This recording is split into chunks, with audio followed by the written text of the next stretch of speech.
There we go. There we go. All right. All right. Much better. Much better. All right. Like always, this is Angel's representing for the Great Bill Podcast, where we talk about and share perspectives. We appreciate all free thinkers. Definitely hit the subscribe button. Definitely hit the bell notification, all that good stuff. And we're gonna get cracking. So bear with me, because last night I was perfecting Prism in all glory, and that's pretty much what I was working with. So I will give y'all, ladies and gentlemen, the intro that y'all deserve. And I would like to know how's everybody doing, where you represent from. Me, like always, is from Jersey. Seen some people from the Philippines. Shout out to the Canadians out there who support this channel very heavily. People out in, man, there's some in other countries too. So I definitely appreciate you guys. So just to name a few off the top of the head. Again, shout out to Jersey, my New Yorkers, South Carolina, North Carolina, Alabama, Georgia, Florida. What else is out there? My Texans. Is that, is that it? Is it? Yep, this is it. So, properties, area, scan, get out the way.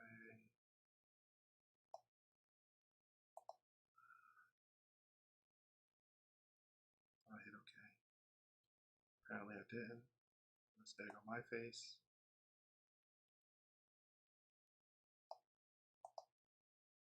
Okay. Boom.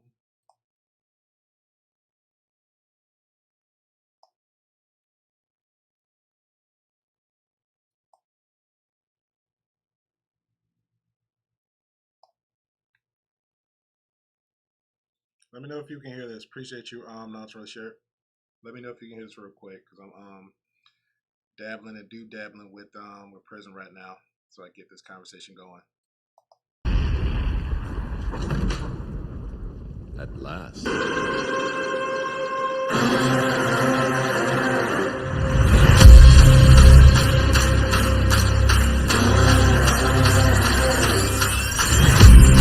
The king's back and the throne's mine.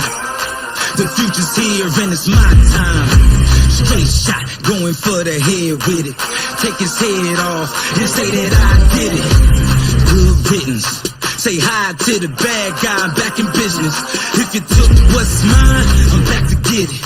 There's nothing you can do, I'm back with vengeance. Now turn me loose. Now turn me loose.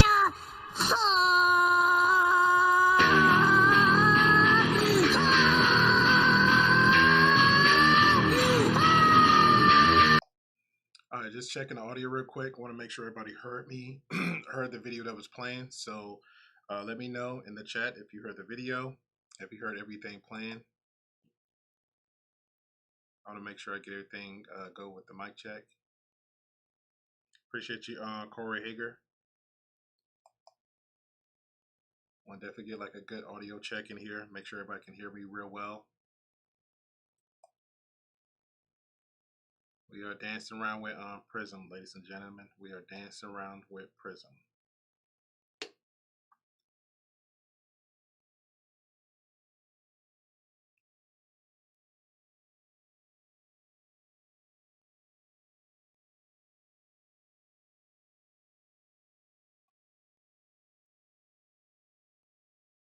Okay, I appreciate you. Thank you.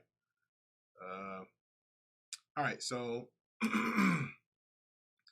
trying to find it's another video, but I really want to have this conversation, because I've been here. I hear it less, but it seems like it's been casually popping up. People just coming out their mouth and just saying the randomest things. It's like people get in relationships, right? You don't even know them a day, and everybody throwing the love word around like it's a handshake. Now, this in the same token, the same breath, the same attitude, I'm hearing the words narcissist. This person's a narcissist. That person's a narcissist. This is what a narcissist means. When, respectfully, okay, appreciate you, Corey. Said the mic is soft. Turn up the volume. What about now? Testing, testing, 1, 2, 3. Testing, 1, 2, 3. Playing around a few things. Give me a second. Testing, 1, 2, 3. Testing, 1, 2, 3.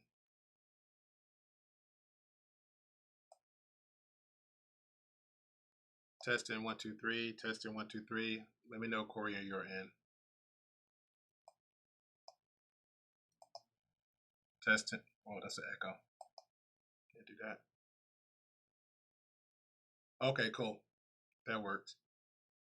All right, so let me recap the conversation because, again, I've been hearing, it's, you know how people get in a relationship and they say that the 4-letter word LOVE, like it's a handshake, and just be throwing that word around like Christmas candy, and Christmas not even got here yet. Santa haven't even arrived. Santa even hadn't hit the rooftop yet, and sometimes, excuse me, it's a bit annoying. So at the same token, I've been hearing this phrase and this word, narcissist. Oh, this person a narcissist. That person a narcissist. It's like she got a car, they got a car, everybody gets a car.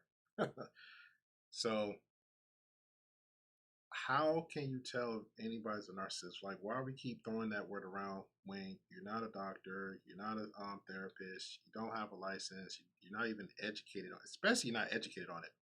Especially that. Words mean things, people. Words mean things. I don't know everything, so I don't really speak on a lot of things. But once you started learning things, it's better to kind of speak on them, right? It is better to kind of speak on it a little bit. So this is something I want to do for like this is something I want to do for like a month or two, because for me, I didn't know what that word mean because I don't throw that word around. I throw words around that I do know, that I do affiliate and associate myself with. That's what I do. So then when I was encountered with a specific trait behavior by an individual, I said, guess what? Let me learn and do the education on it because I don't know. I don't know. So we are going to have that conversation. I think is valid because I hear it in a lot of spaces. Shout out to YouTube, Instagram, Facebook, Twitter, Snapchat. I hear and see a lot of uneducated people don't understand and don't know what that word narcissist mean, and it's very ignorant of a lot of people just to bring it up, just to point the fingers. Oh well, this is the reason why this person's a narcissist. No, no, no, no, no, no, no, no, no, no, no, no, no. That is not true. Stop saying those things. That is not true. All right.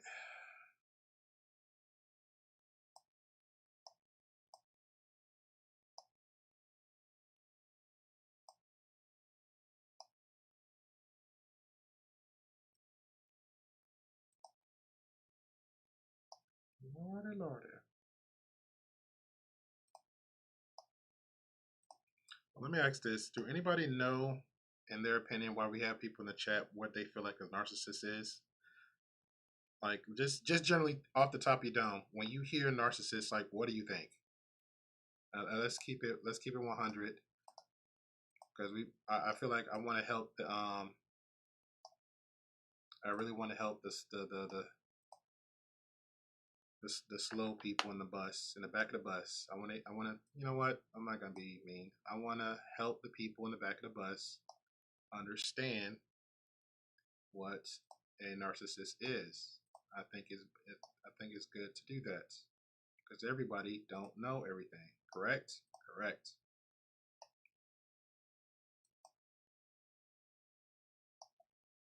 How you doing, Tommy? We all gonna get educated today. We're all gonna get educated today. So we need to understand when we hear certain words what that definition means. Because people are just throwing it around and it is not cool. It is not cool. So we need to understand and relate to words and certain traits of people. Just making sure I get that in there real quick. I'll make sure I get all of it, all that good stuff.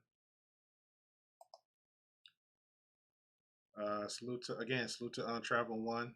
Travel One said narcissists are real, and it's a clinical diagnosis only a trained professional can make. Exactly, and I'm glad you said that. I'm very glad you said that.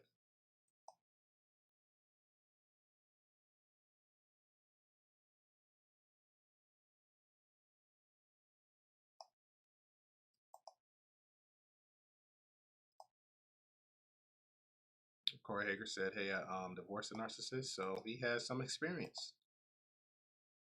Corey got some experience."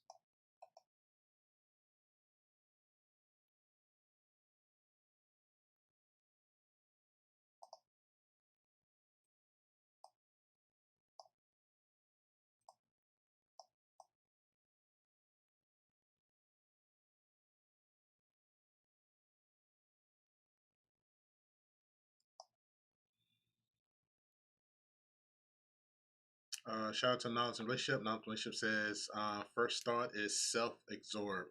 We're getting there. You sound warm. You sound very warm. Corey says they have low self-esteem, no accountability, no empathy, and they will destroy your life. Corey is seeming like he is on the money, especially the main thing. No empathy. And we're going to break that down too, because a lot of people don't understand what no empathy and sympathy means. Sympathy and empathy. Shout out, excuse me. Shout out to knowledge and relationship. But a narcissist is someone who has a narcissistic personality disorder. That's Google. You just Googled it. You can't. You just copy and paste and Googled it. You can't copy and paste. I said off the dome. Off the dome. Ain't no way you said an NPD. You know, I apologize if I'm insulting your intelligence, but that literally sound like that got Googled. But shout out to him. He says, PD are this superior and unique compared to others, and they expect to be recognized. Yes. Other thoughts they come to mind and controlling. I would say the controlling part, but to a degree for themselves. I say a degree to themselves. The hustle.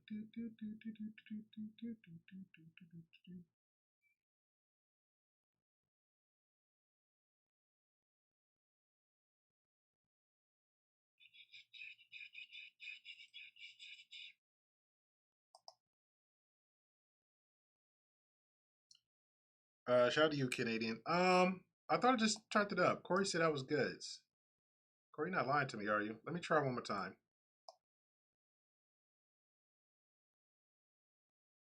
What about now? What about now?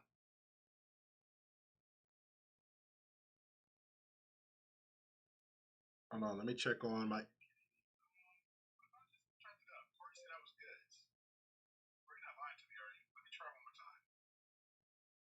Yeah, that sound good on my other device.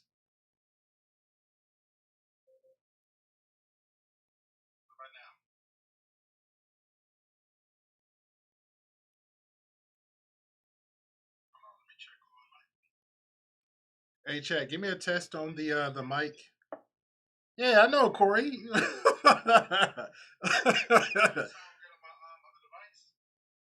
Okay, Corey, like no lies detected. Appreciate you, Corey. Like, man, Corey been in the thick and thin of it. He won't lie to me. Appreciate you, Corey.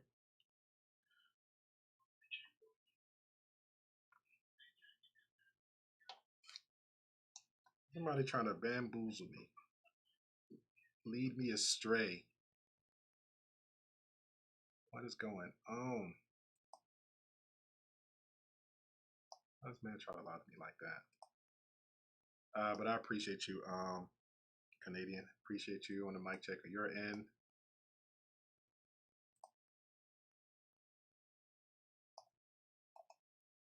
All right, I've been a little extra picky here because I want this. I want this to fit, and then I have a few other displays to show here too. Set filters. Showing here on my end.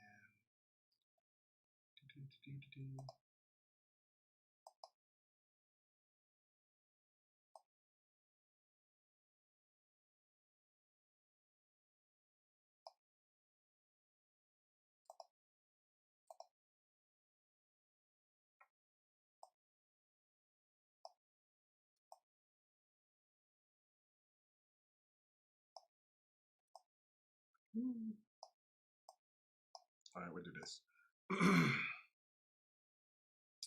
All right, so this is from the Cleveland Clinic. If anybody doesn't know, narcissistic personality disorders, people with narcissistic personality disorder. Let me get this out here.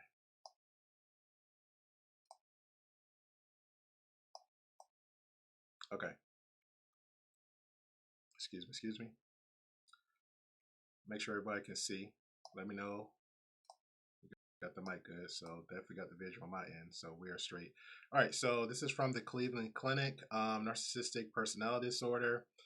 People with narcissistic personality disorder often come across as selfish or superior people, but it's because they're making up for a fragile sense of self-worth. Keep that in mind, a fragile sense of self-worth.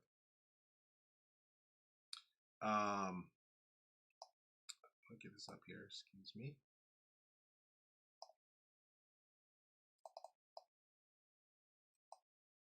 All right, where are we? So, a fragile sense of self-worth. Disorder can make it hard to get along with others, but counseling can help people with NPD learn healthy ways to connect with others. Now, we're going to go with the symptom and causes, because again, people do not know. We think we know, but we don't know. Symptom and causes. What causes narcissistic personality disorder? All right, what causes a narcissistic personality disorder? The exact cause of NPD is not known, but there's conversations about it though. So, excuse me. Disorder may result from a combination of factors that include, let's go, childhood trauma, such as physical, sexual, and verbal abuse. So, do the YouTube talking points has a point on this? So it could be anything. Because I know a lot of people say, oh, if you're in a two-parent household, you got more of a success rate. That might be possibility. But at the same time, we do have two-parent households that neglects their children, abuse their children. Okay, we got a lot of drunks and alcoholics. A lot of them, the dope boy families in there too, and this is a two-family household. So abuse can be anything within the household. Some people think Uncle Jenny or the neighbor next door is so cool and great, but guess what he's doing? He's doing things to children that nobody would never think good old Jimmy or Susie would ever do to kids. Neglect, abuse in all type of ways, or within both of the parents. Or neglect and abuse can also be like, hey, the parents always arguing and fighting about how much money the alpha making. or it can be a lot of combinations. So, deal's choice. Or the dad could be a drunk, the dad can go and cheat, the daughter finds out. That could be part of trauma. So now the mom is just enduring. The mom is just enduring. Why? Because she has children and she's married, so she don't want to leave she don't want to leave the husband. So she's just enduring his attitude, enduring his personality. So that's one. So what else we got here?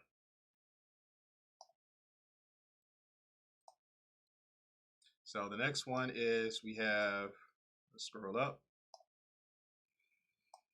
early relationships with parents, friends, and relationships, genetics, family history. That is another. Let's count down a bit. Hypersensitivity to textures, noise, or light in childhood. That's a lot. Personality and temperament. Personality and temperament. So if you're always easily triggered, if your mass is dropping down, that is one. So we went ahead and went with these symptoms and traits. There is something I wanted to show in this video, so let me go ahead and find that bad boy.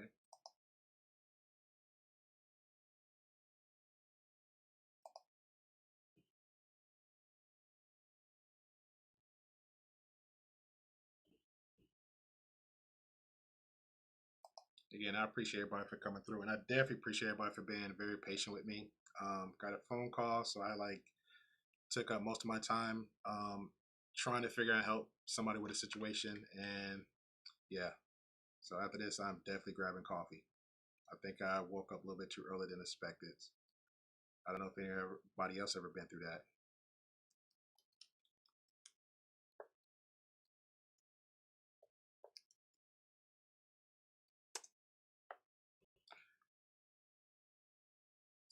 Okay, so next step of the good old conversation is dark triads. Has anybody ever heard of a dark triad? Nope.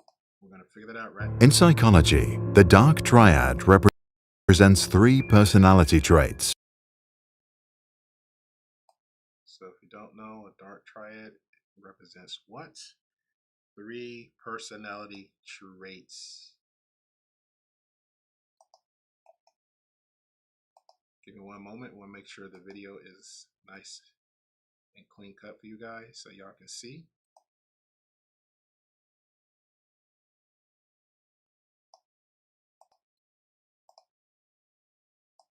There we go.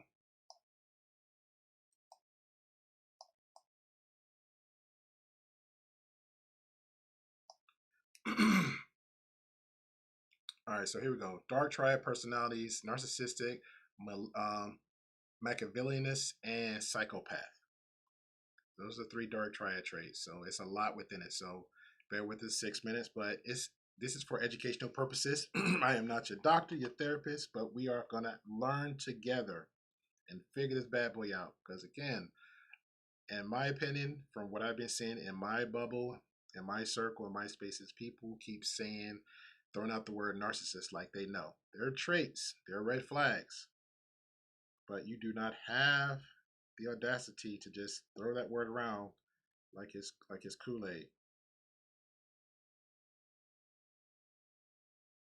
Cannot throw that word around like it's Kool-Aid. Narcissism, psychopathy, and Machiavellianism.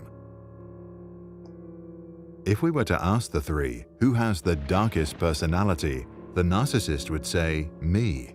The psychopath would say, I don't care. And the Machiavellian would say, it's whoever I want it to be.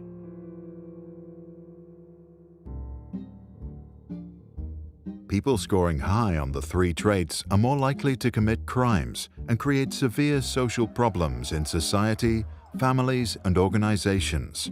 This is why the research on the dark triad is used widely in law enforcement, psychology, and business.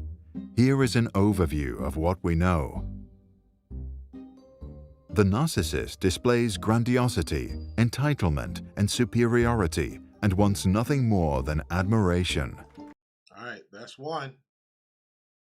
That is one. Pay attention.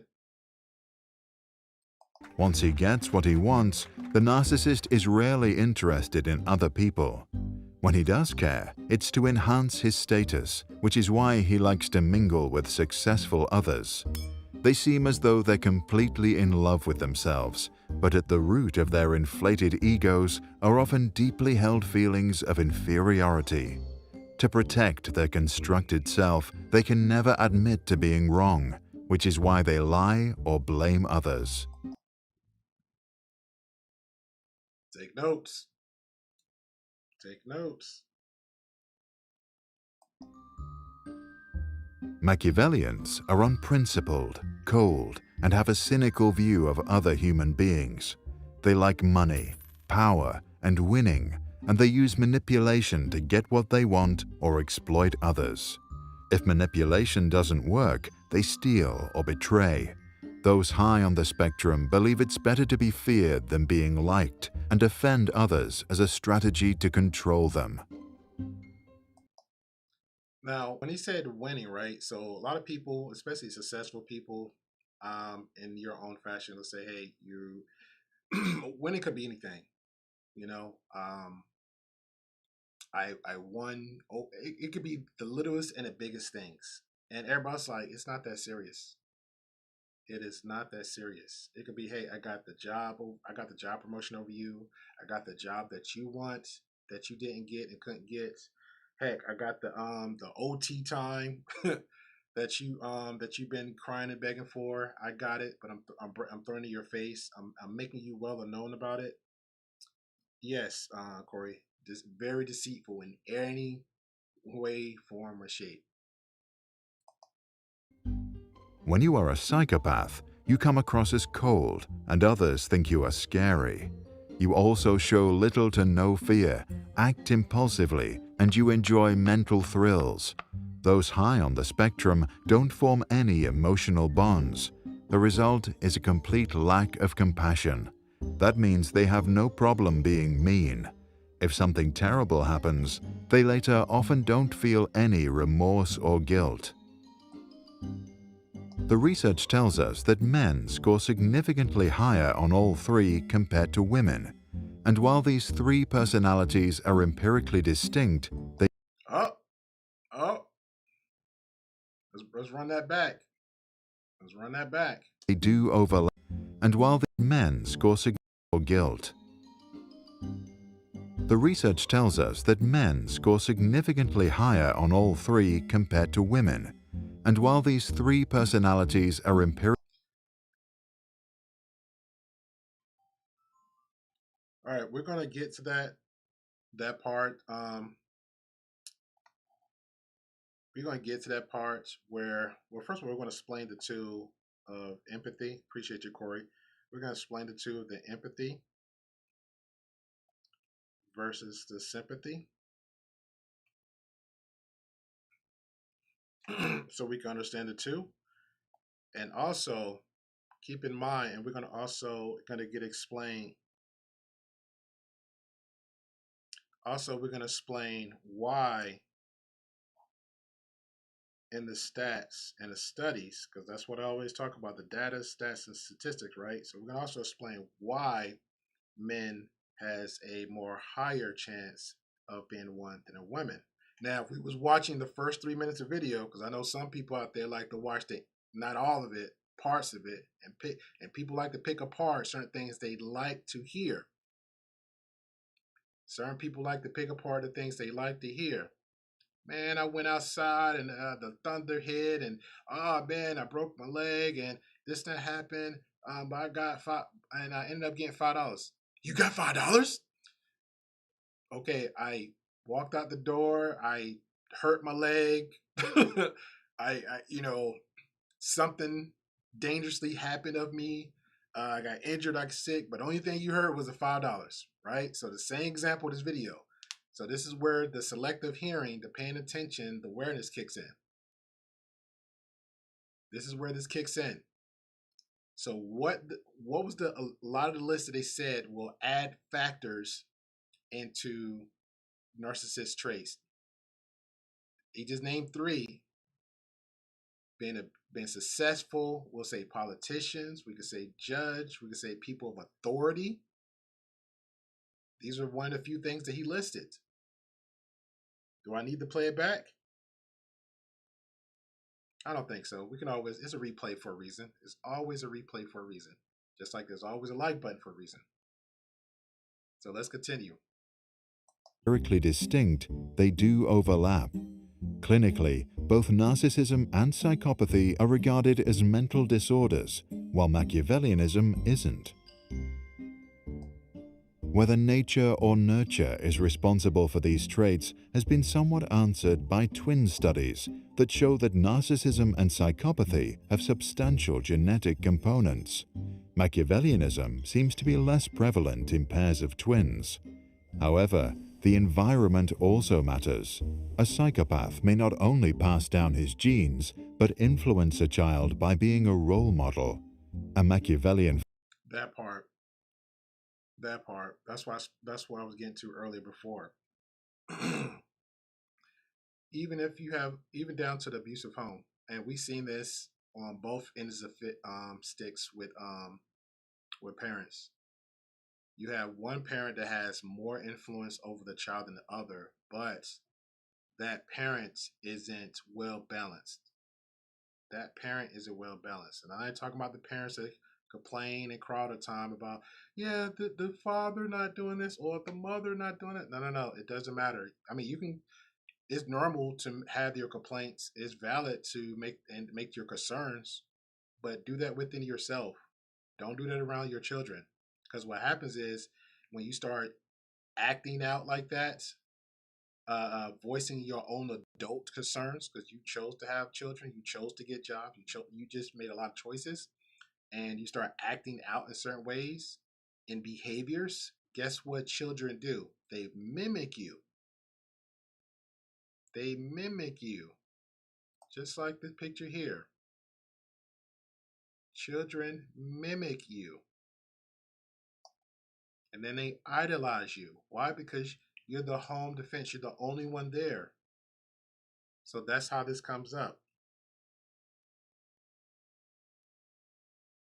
And shout out to Corey. He says a narcissistic parent would create a empath child to serve without complaint. Exactly. They are the first line of influence. They are the first line of a conscience. You can just, and I don't want to sound like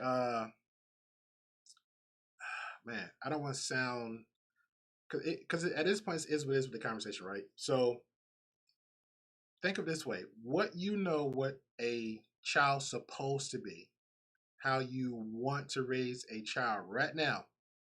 Now go on the other side of the fence, and you have a child and teach them the total opposite of moralities. Show them, just don't teach them, but just show them the opposite of everything that you know and learn of society of today.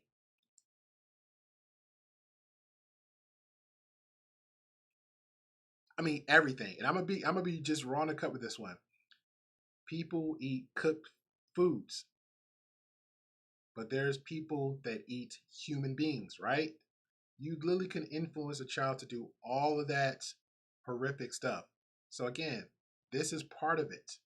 Attitudes, behaviors, lack of moral compass, lack of empathy, lack of social awareness with anything. If that child is emulating you, you are a reflection of whatever that child is. So a lot of people just do not need to be parents. But everybody got the excuse to be a parent. Now, once you have that child, you are mom and dad 24/7. 24/7. So think about that. Even the mistakes you make, and children is just so, I mean, it's crazy because children's like so, I don't want to say nosy, but children just so very curious. Children are very curious. So if you got them issues and problems and you boo-hooing and crying and complaining in another room and you got that bottle in your hand, child could be sitting there looking and staring at you. Just sitting there looking and staring at you. You just won't know. And then you come around 5, 10 years later, like, I don't know why my child, yeah, remember that time you was acting out in your room? and you had the door open, that's why. Remember that time you keep leaving odd hours and your kid is dead awake? That's why. Remember that time you on the phone arguing with the baby daddy or arguing with the baby mama or yelling at the in the streets because somebody ran the red light? Guess where they got that from? Guess where they got that from? They got all these behaviors and traits from you. Now, they're not saying. Now, let's be clear. That's not saying that your parents is that person or your guardian is that person. But just understand you are the first line of defense or how your child is raised. Don't think you raised your child well. Know it and be consistent with it. Father shares with his son not Shout out to Corey. Said I used to think being an empath was a weakness, but I know what you're thinking about your body language. I can't read exactly. It's a superpower, Corey. Once you learn and master that, because empathy literally is a force for good. Once you learn and master that, you're good. You're good. It just either take practice or somebody just showing you or pointing you in the right direction. Literally is a superpower. But some people that has that awareness like that to be an empath, it's draining sometimes. That's what a lot of people just like. You know what? I'm good at home. I'm so good at home because if they engage with certain people that they know, especially people that they know isn't 100% who they are, what they're supposed to be, or they just they just buttholes for no reason, just being buttholes because that's them, and you have no choice but to be there. Let's say work. Okay, cool. I can tolerate it, but it will be draining on that person when they get off of work. Like, man, I'm so glad I'm off work just because of that person. But then we have to find out ways to how to either tolerate it or to navigate or avoid it, which is fine. But when it comes to other sources like friends, people, businesses, associates, anything else, we can navigate around that.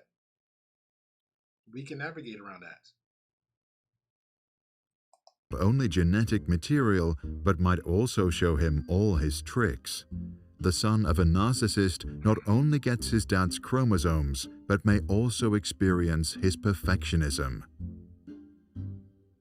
With the big 5 personality traits, also known as ocean, the 3 correlate either positively or negatively.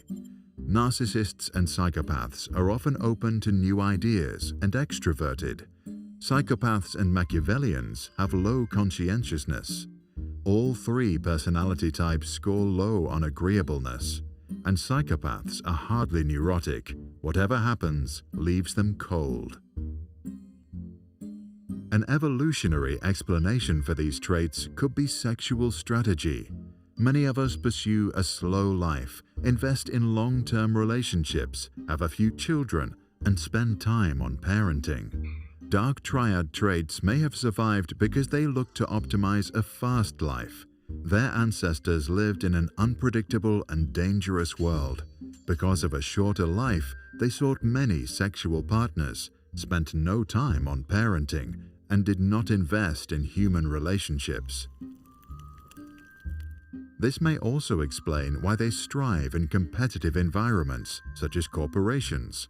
Here, a Machiavellian may use charm and insults to manipulate others. The narcissist, his physical appearance, and a psychopath, physical threats. Oh, physical appearance. Shout out to the 304s. Shout out to the Instagram thoughts. Shout out to the to the city lifestyles out there. Shout out to the people that goes to, like, let's say, love to go to galas and parties. Always want to get dressed up. Always want to look their best. Just always. And since they all lack compassion, they often elbow their way to the top, which is maybe why all 3 dark traits are well represented in upper-level management. But there are also downsides. If your mind was programmed to be impulsive, aggressive, and selfish, you are also more likely to abuse drugs, feel excluded, suffer from depression, or end up in jail. This is why we may not... Which is, again, also flags for people, because you won't know that until you actually get to know them. You will not know that unless you get to know them. If people is consistently using substance abuse consistently, and that's how they can cope, that's a flag. If you always, when you get home from hard days of work, you got to throw back some pills and some alky, that's a flag too. But I will also say at the same time, it's manageable, meaning that, hey, I have friends that I know that, hey, when they go home, they like to take a drink from a hard day's work. I'm not going to knock nobody from consuming. But when it become abusive, when that's what you need to, like, oh, well, I need to be happy. I have my down moment, so I need to do this. It becomes problematic. Problematic.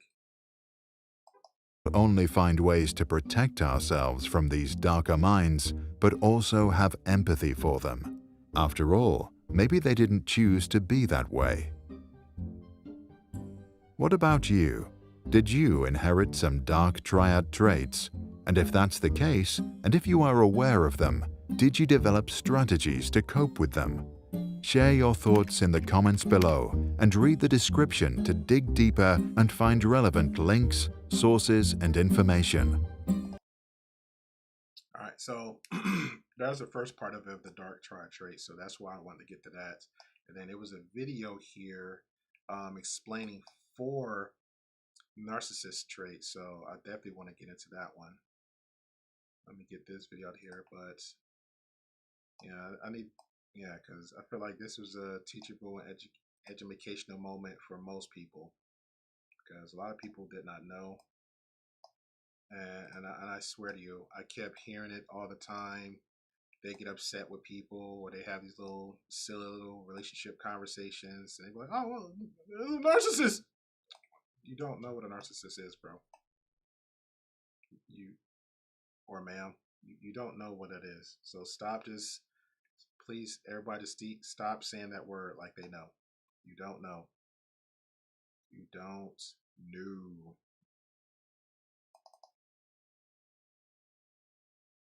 All right, so here's a video here, and this is from a licensed doctor and therapist that talks about this consistently. Discuss this kind of, have these type of conversations, and I will definitely leave her link at the bottom below, so we can have this conversation. You can be well informed on what's need to be well informed.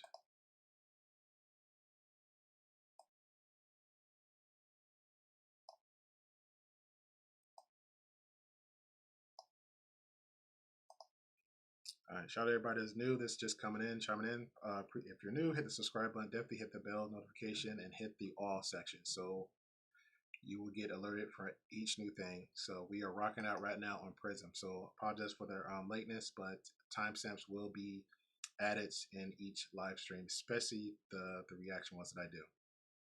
So let's get it. In our previous video with Dr. Ramani, we talked about the signs to look out for when dating a narcissist. Now we're going to talk about the 4 different types of narcissists. Dr. Ramani, thanks for being back here with us. All right, Dr. Ramani, you can definitely check her out on YouTube. She has a YouTube platform, very well known, always consistently doing videos and streams, helping people learn the traits. So let's learn together. But before we do, because I did take a note and I don't want to skim past it, I want to go over what we discussed earlier, and I said I would, the empath versus sympathy. Because people need to understand what is empath.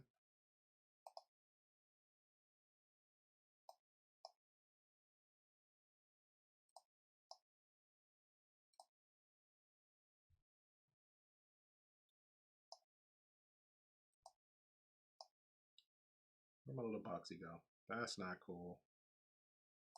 Did I lose it?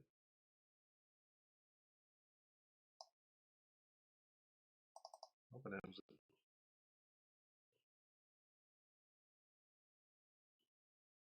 Oh yeah, of course, she's a good one. It's her is another one I come across, but for some reason I just relate more to her. She just seemed more down to earth. I don't want to knock the other lady down. The other lady gives like great insight. For Ramani, she has, I don't know, she just seemed more down to earth when she has these conversations. And once we get past this one, I'm gonna show one more relating to this because I am definitely gonna knock these out.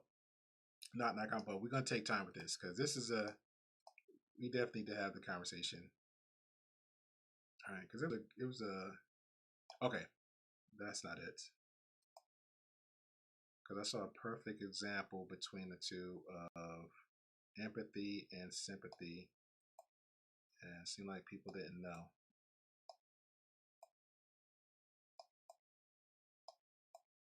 This is why when other people talk and I don't know, I actually be quiet and listen. So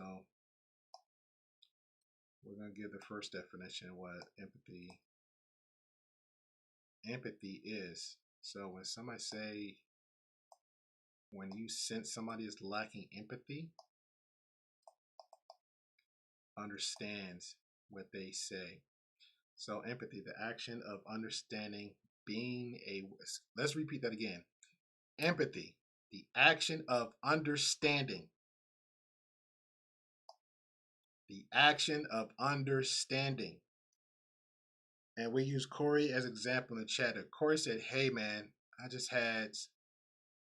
ate some bad pizza. It's giving me heartburn. I understand. Am I going to say the words understand? No. Not to times, yes. But if I have empathy for Corey eating some pizza, probably some good pizza. Shout out to the pepperonis, the extra cheese, extra sauce for me. And he had heartburn. I am understanding and I can relate. So, hey, do you need some Pepto? We can go to the store now and take care of it. That's showing some empathy. That is showing empathy of another person. And I'll even give you a real life example. Somebody I know, I like to take walks, right? The few people out the way that see me don't know me from a can of paint, but because how I show my character or how the type of person that I believe that I am, hey, do you need anything? Do you need a ride somewhere? Oh no, I'm fine. I'm just a block away. I don't have to say anything to them. We didn't have the introduction. They don't know me, but they see me around and I'm the same person all the time. Okay. People do stuff for that. Why? Because they're showing empathy. Hey, do you need a ride? Hey, I see you working all the time, but I don't ever see you eating anything. I'm going to get lunch. Would you like something? I can treat you. That's part of having empathy for somebody. But if you say the word and I give you a negative of the opposite of empathy, if you say the words in texting or inboxing or messaging or just saying verbally, hey, Corey, I hate that you have to walk in the rain. Hey, Corey, I hate that you can't take care of certain things and situations about you. Okay, you hate a lot of it, but you're not showing no empathy. Yeah, you're saying it. I hate it too. That's cool that we both hate it together. But if you keep bringing it up and saying it, what are you going to do? Now, if you have it, man, I hate that Corey Hager is walking to work. I hate that Corey Hager's doing that. You know what? Corey, this is my schedule, man. When you go to work. Okay, I can work with you. I can take you to work 2-3 days out the week. That save you what, 3 to 5 days? Some people work 5 days a week. That save you. Well, does that work for you, Corey? Corey might say, yeah, I appreciate that. You don't have to. Can I offer you some gas money? Now we're both sharing empathy for one another. Corey be like, hey, I can offer you some gas money. I don't have much. No, I offer Corey. Don't worry about it. It's on me. I can do this for like 2 months, the least, until maybe something figure out. And after that, hey, what time you get off of work, Corey? Oh, well, I get off of this. Man, Corey, that's kind of late. You sure you don't need a ride? You sure you don't need this? Nah, I'm good. Okay, well, how about this? Here's my contact information, Corey. Just text me, give me at least 2 hours in advance notice that you need a ride, especially if it's raining. Car response, hey, thank you. I appreciate that. You sure you don't need gas money? You sure you don't need this? No. Okay. We're good. That is part of empathy. Empathy. The action of understanding. You don't have to say the words, people. The actions of understanding. And that's like what? 1, 2, 3, 4. 4 words. The action of understanding. Let's move on. Let's move on to the back of the people in the pew. Let's move on. Being aware of being sensitive to. Wow, powerful stuff. I just broke that down. Shout out to Corey Hager for being my example here. Exhibit A, B, and C. And variously experiencing the feelings, thoughts, and experience of another of either the past or present without having the feelings, thoughts, and experience full communicated in a objectively explicit manner. You know what's crazy? I didn't read all that, just the first 4 words. 1, 2, 3, 4. And I broke all that down. That is part of having empathy, ladies and gentlemen. That is part of having empathy, ladies and gentlemen. The actions of understanding, being aware of, being sensitive to, and variously experiencing the feelings. You don't have to, Corey Hager, you don't have to sell me a story in a dream. Just cuz. Hey, I seen this guy walking on time. I casually have a conversation with him. He gave me the vibes. He seemed like a good guy. He don't seem like, the axe guy in, these horror movies. The least I can do is offer him a ride. I'm going the same way. The least I can do is offer him a ride. I'm going the same way. Does that make sense? Does that make sense? Jesus.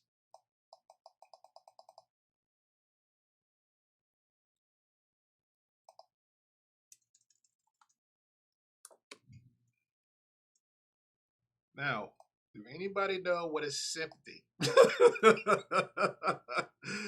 Yo.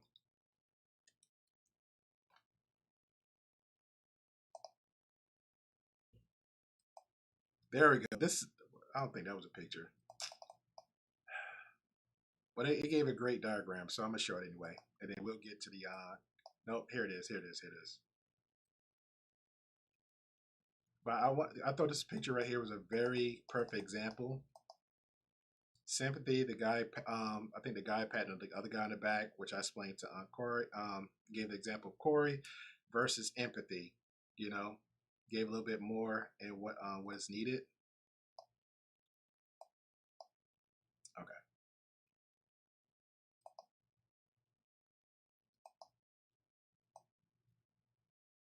People just be saying things and don't even know. And again, understand, but if you don't know, shh. If you don't know, shh. Okay. Simply again, a noun, the action that someone is distressed. We broke that down fully. Gave a great example. Empathy, a noun again, to actually understand how someone else is feeling. Broke that down too. Can't have one without the other. You cannot have one without the other. You can't. Sympathy and empathy. You can't have one without the other. You just can't. So when you're lacking this, that is a huge flag of what you are. That's a big trait right there. That's literally the main component. I remember I was a panel, and a person said, I quote, a narcissist is a person that wants to see you succeed. What? Where'd that come from? A narcissist is a person who wants you to succeed, and then they use it over your head, and then they'll tear you down. No, no, no, no. That's not what that is. That is not what that is. That is not what that is. The key component of a narcissist is somebody who's lacking empathy. And trust me, if you understand what sympathy and empathy is, it's pretty much I'm always giving mentally, emotionally, financially, something. Not always financially. It's always in the kindness and the goodness of your heart. And they not reciprocating the same thing. Man, I call and text and check on Corey Hager all the time. I don't barely hear from Corey Hager, but I'm always calling and checking all the time. What the narcissists do, the type of trait of a narcissist, oh, they eat it up. Man, I love that attention. Good old Grey Pill just always texting me, always calling me. Ooh, just eating it up. That's what one is. That narcissist is not waiting for the call to hear how good my day going. They're not waiting to see how successful my day went, what achievements I went through. They're not worried about that. They are not worried about that. So stop. Stop. All right, let's get back to this video so the a licensed doctor can explain to all of us and break it down to us some more about what's really going on. Thank you, Mr. Peabody. Thanks for This having me. topic is so fascinating, especially being in Los Angeles, which I feel like might be the narcissistic capital of the world. You know what I said to someone once? I said, you want to study tortoises? Work in the Galapagos. You want to study narcissism? Live in Los Angeles. Bruh. Go to Cali. That's where all the narcissists at right there. I gotta run that one back. That I got a lot low key that kind of hit home, but it's all good. Look out for when dating a narcissist. Now we're going to talk about the 4 different types of narcissists. Dr. Ramani, thanks for being back here with us. Thanks for This having me. topic is so fascinating, especially being in Los Angeles, which I feel like might be the narcissistic capital of the world. You know what I said to someone once? I said, you want to study tortoises? Work in the Galapagos. You want to study narcissism? Live in Los Angeles. I mean, it is rampant here. Yes, it is. I think so, at least. Yeah. Before we get into those 4 types, quick question. In your estimation, what percentage of the population is narcissistic? Yeah, it's a tough one because, again, it's a trait. Pay attention. Pay attention. I'm talking about the people in the back of the bus. I'm talking about the people in the back of the pews in church. Y'all know how y'all do when y'all go to church. Nobody wants to sit up front and look at the pastor. Nobody want to be in the first 2 rows in the pew and put their collection plate. Everybody want to walk around and see what everybody else is doing first. How much money they put in that little plate. Oh, he put $1, I put 2. Oh, he put 5, I put 10. No. We're gonna work on the back of the people in the bus. Work on people in the back of the pew, and then we're gonna bring them on front. Your hand ain't raised. We're gonna bring them on front. So pay attention. Right? It's not like a disorder where we could actually do an interview or figure it out. It's if I were to hazard a guess, like people who are noticeably narcissistic, we're like, whoa, I would put that number probably to 10 to 15%. By no means do I think it's a majority. When you think of your own friends, most of them are sane, good, empathic, kind people.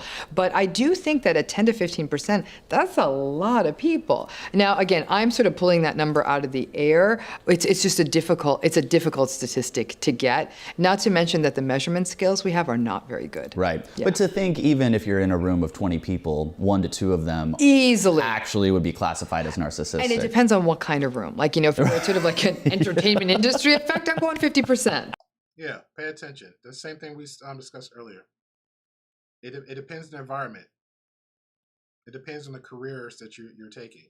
So, if, like she said earlier, if you're in a room for where you at, the risk of finding more or coming across narcissists is even higher.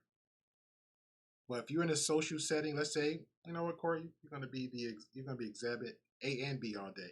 So Corey invites me over to his shindig, but again, I trust Corey. Corey seemed like a good guy, right? We gave him rides.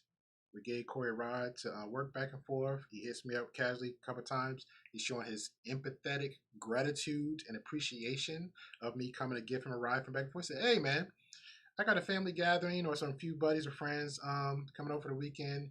You want to come over, drinks, food, grip? Corey, that sounds good.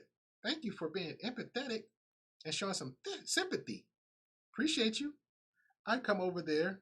It's a casual set environment because he set the tone for the type of friends and people around his circle inside his bubble, right? Now, let's just say, Exhibit B, Corey is a LA thot. Let's just say Corey is in the LA streets, is an entertainer, as a promoter. Hell, Corey might have some bottle girls doing promotions, popping the bottles, Instagram picture out the wazoo, showing themselves half naked. Corey just got the limelight. Corey got the women all over him and the women promoting. I think, and Corey do the same thing, invites me over to that type of party. Guess we think the chances are I might come across a lot of people will have a lot of narcissistic trait. 50% versus the first example I gave of a casual grill or a casual setting based on the type of person.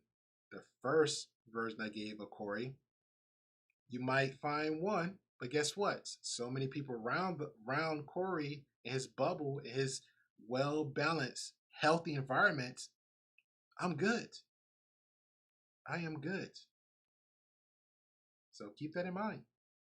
But if you're, or you're like a lawyer banker meeting or something like that. A little higher. But I don't know, if you're at some sort of like a community volunteer meeting, probably 1 to 2 is more Very good likely. point. Yeah. So I was shocked to find out that there is not just a blanket term, narcissism or narcissistic. There's actually 4 different categories for this. Let's talk about those. Yeah, if you look at the research, and this is definitely, as I've gone over the years looking at what's been written, I really do think that 4 primary types have emerged.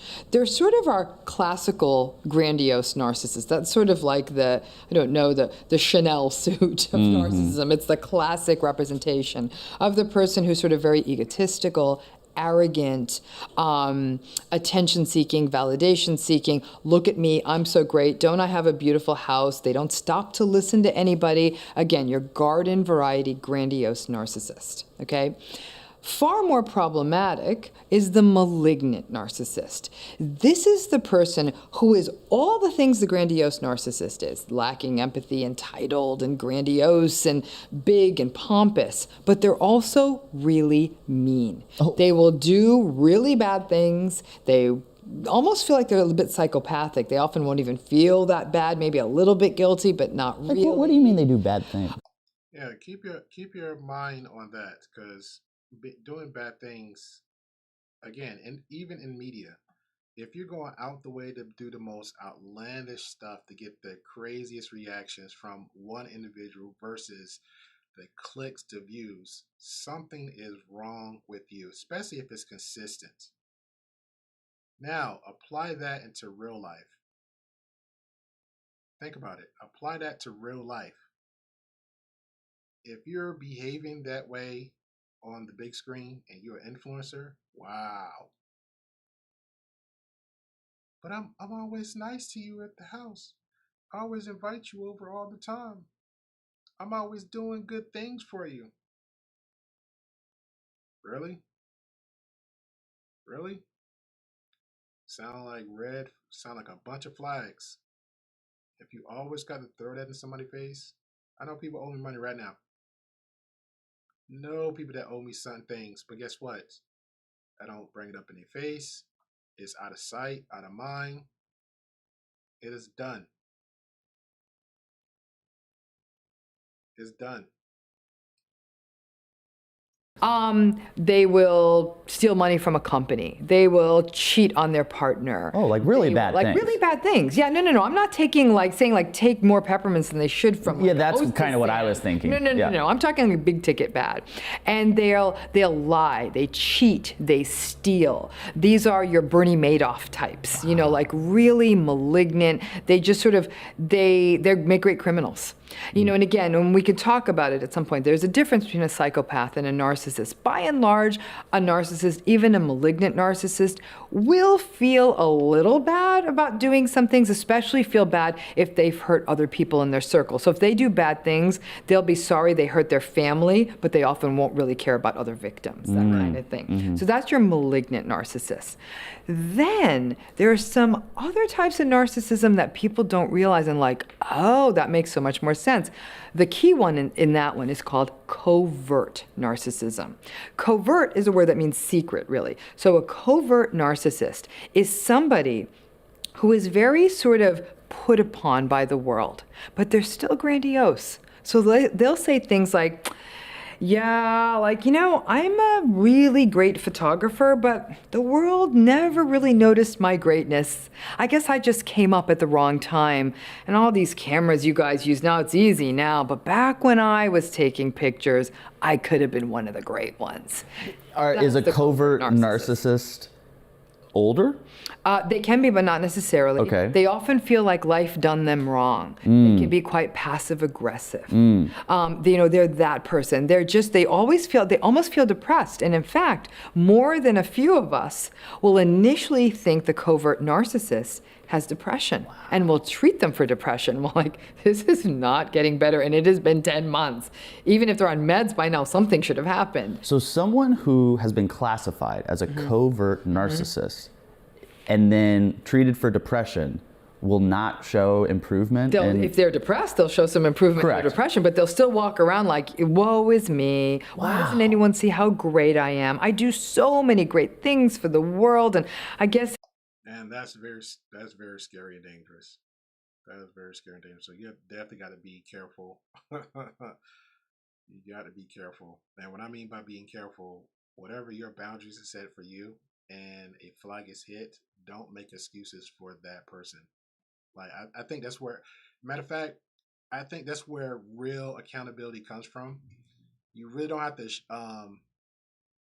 tell people, you pretty much just have to show them. I think that's where it comes to. I think that's really where it comes to. You have to literally show them better you can tell them. And that goes for anybody. And again, I use Corey Hager, for example, when we gave the example of the the free ride conversation, and we're both being empathetic, but then, I mean, showing sympathy for one another and empathy for one another, right? But then let's just say he is that type of person, but I'm not. And I'm just casually still giving rides for a whole 2 months. Now, it's not the point about the money. It's the point of showing the lack of empathy and appreciation. So if I'm aware of this, okay, well, I'm gonna still give Corey the ride for the 2 months that I said I was, because maybe he still need that, because that's instilled in me. That's the goodness and the kindness of my heart, and I kept my word, right? But at the same time, I'm doing something that's really is nothing to me, except for just being a genuine nice person. But I'm watching him, because after the first time, he showed 1 red flag, 2 red flags, because we got to have conversations when I'm driving somebody home back and forth to work. I'm getting to know that person a little bit better. So now I'm hearing and seeing all these red flags of this person, and plus I already had previously the baseline of the lack of appreciation, the lack of empathy. So now when my 1 month and my 2 months is up, he still haven't disrespected me, but how he carry himself, how he portray himself in the way that's right here in the video, I have to cut him off.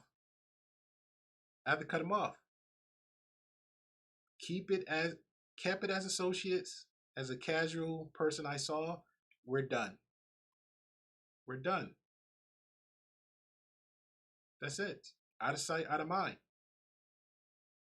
It wasn't my time, and they'll be very vulnerable. If somebody said, they're very hypersensitive to criticism, so if somebody says, yeah, those pictures were good, but we're not going to be able to hang them up in our gallery, what? And they'll throw a tantrum. They'll become really cold. They'll become distant. No, I'm not coming to your gallery opening. My pictures weren't good enough for you. That's the covert narcissist. Kind of like the I'm not fired, I quit. Yes, exactly. They really do feel like the world never got their greatness. Wow. That's the covert narcissist. Yeah, there's a lot of those in Los Angeles. There's a lot of that. And then that often gets missed as, well, no, they're not even that confident. I'm like, no, listen, they really, it's always like, nobody gets how great I am. So I know there's a fourth one, but before we go into that, let's dive into that. How would I know, as I'm not a clinical, psychologist, how would I know if my friend or this person needs confidence, needs a boost, or if they're a covert narcissist? Look at how victim-y they feel.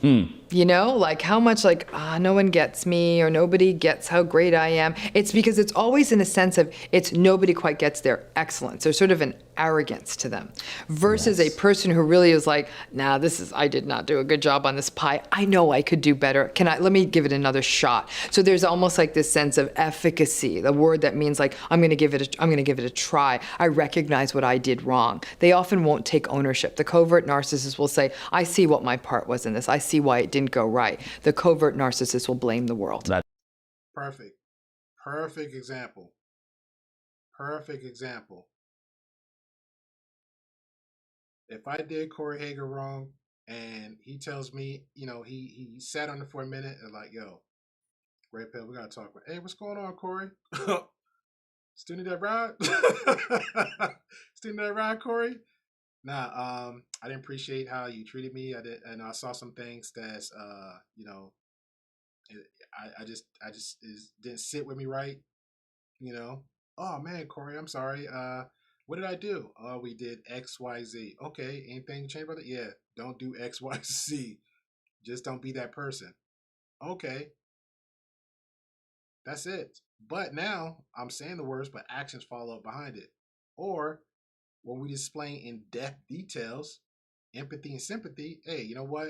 I thought about it. I sat on it. I know I said the words and, I showed some sympathy with the conversation, but you know what? Just to show again, I don't want you, I feel like you're a good person and I want you in my bubble, my circle as a friend or a good associate, the very least.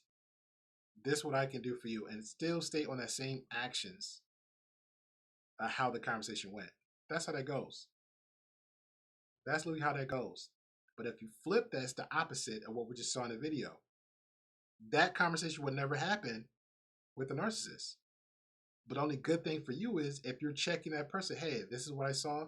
Instantly when it's not even you checking them, it's about checking, validating something, keeping stance on your border of something that you saw somebody else did wrong within your space. Not being afraid of course correcting something or verbally saying, hey, I think that you're wrong. Now you don't have to do it in public and embarrass them, because again, you're not that type of person, right? But hey, let me talk to you for a second, or let's get a moment, have that conversation. Once you have that once you have that conversation with an actual narcissist about who they are, because you didn't know who they are, but that right there is their mask fell off. They mask fell off. So once you start speaking to them about who they are, what you thought was wrong, guess what's going to happen? Now they're going to come at you on attack. Now it's going to be the deflection. Oh, it's not me. It can't be me. That right there is the problem. Because we can both be wrong, right? Let's give an example. The end result, ultimately, I can be wrong. Ultimately, I can be wrong. I lay hands on Corey Hager for no reason. I'm ultimately wrong, period. There's no ifs, ands, and buts. But Corey on himself been having empathy and being sympathetic, he might even put some blame on himself. See how that goes?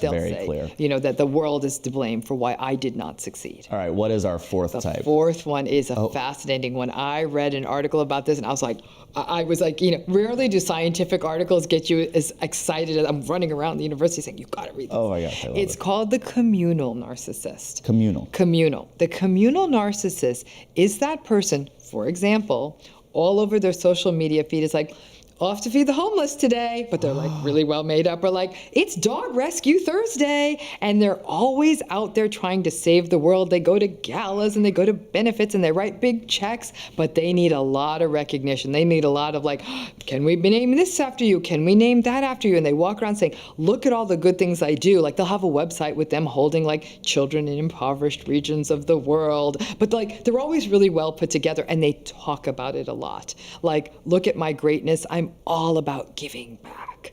And that's your communal narcissist, because what AKA the emperor wears no clothes. The emperor wears no clothes. you will see is a tremendous lack of empathy for the so-called people they're trying to help, and in essence, sometimes even a grandiosity, like I'm above these things I'm rescuing, That's right. helping, give me oh so much recognition, and they seek a lot of validation for all their good works. Oh, I know people watching right now are going, I know that person, I know that yes. person. And if you're not, maybe you are that person. But like, I know that person, I know that person. I was given some really great advice by somebody out here in Los Angeles, and he said, and it was to a group of people, he said, Yeah, I got one good advice. Get out Los Angeles. Best advice I'm gonna give you. Good to visit. Good to visit. Get out. I don't know if you've seen the movie, but get out. you need to go volunteer. You need to go do something for somebody and not tell anybody that you did it. That's it. Just do it because it's the right thing to do. Well, Yeah, let's play that back, because that's a teach. That is a message right there. A lot of people don't. I think that's what I see. A lot of people don't. It'd be some good few ones, a good handful, but a lot of people just don't.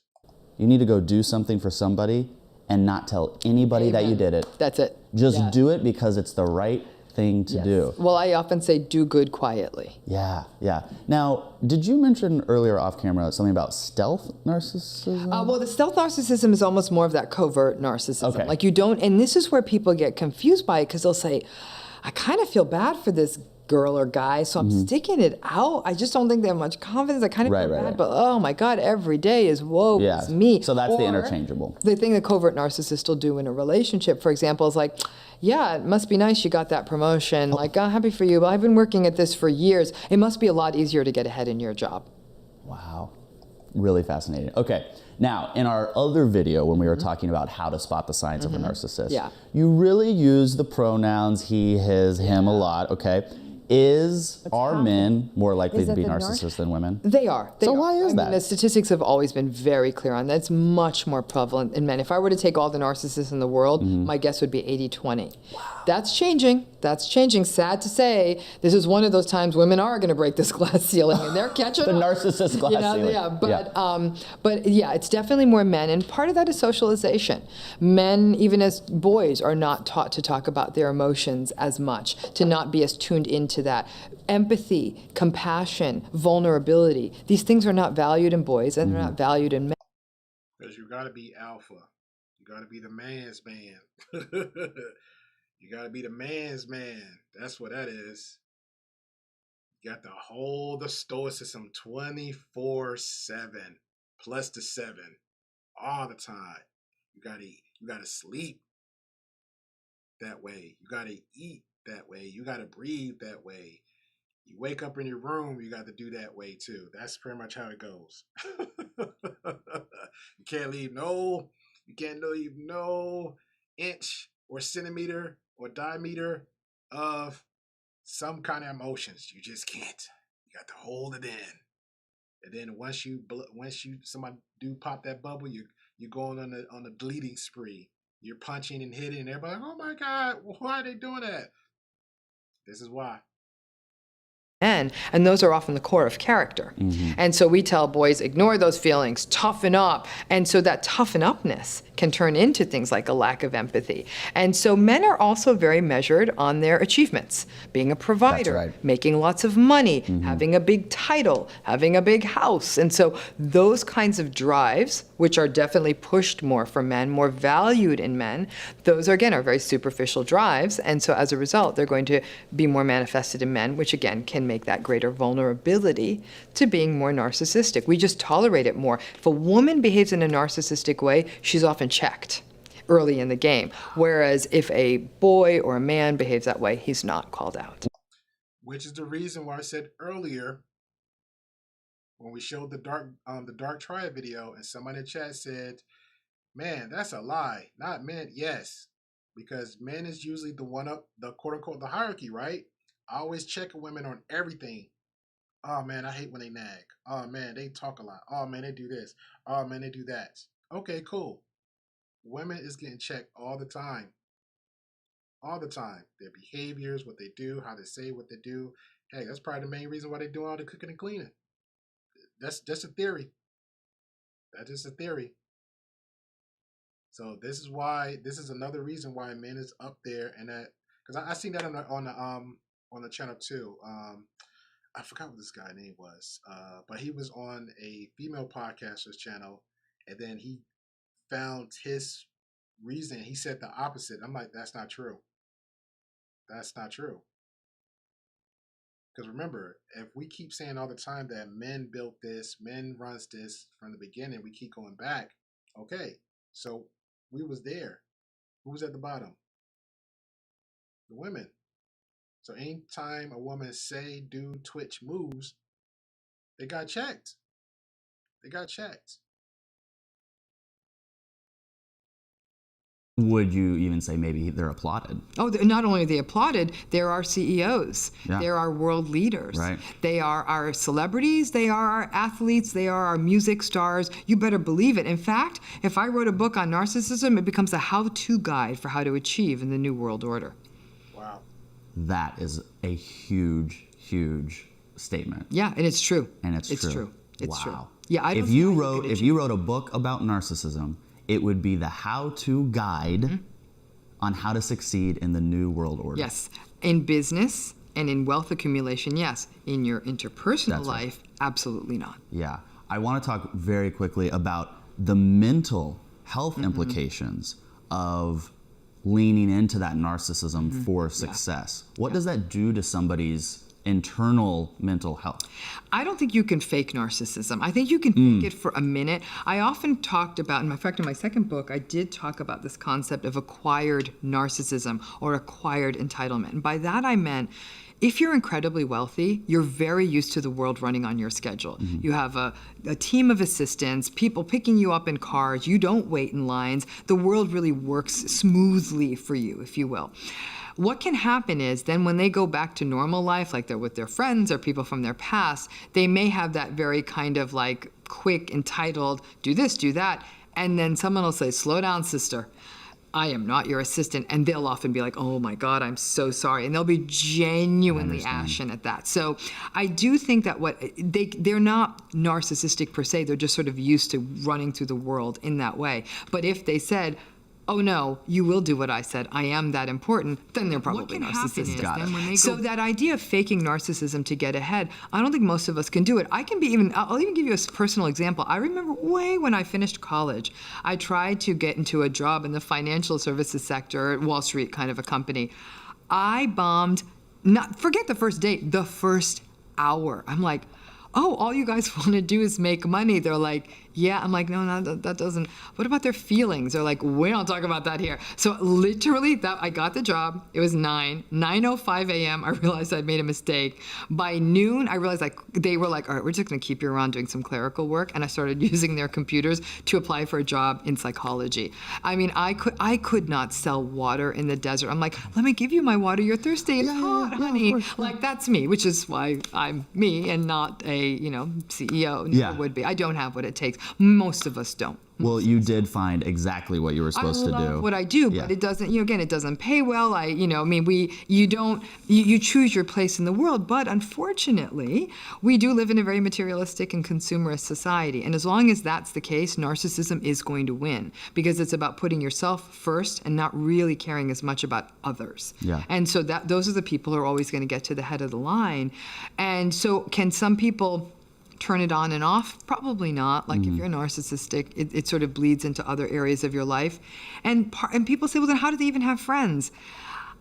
Some people cut them a lot of slack. I think that the great narcissist get away with murder catchphrases. That's just how he is. Yeah. And that's why they get away with a lot. Not to mention that they can sometimes be very generous when it's going to get them what they need. So they may buy everyone big dinners and take everyone on big vacations.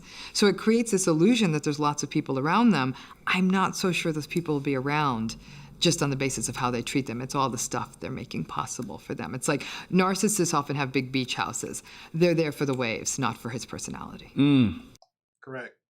Which I would also, in my opinion, add, since everybody's talking about shit testing and vetting, that will also be another example too. Like, we don't need to go to the big lavish parties. You don't need to buy me all these things because you're not showing me who you are.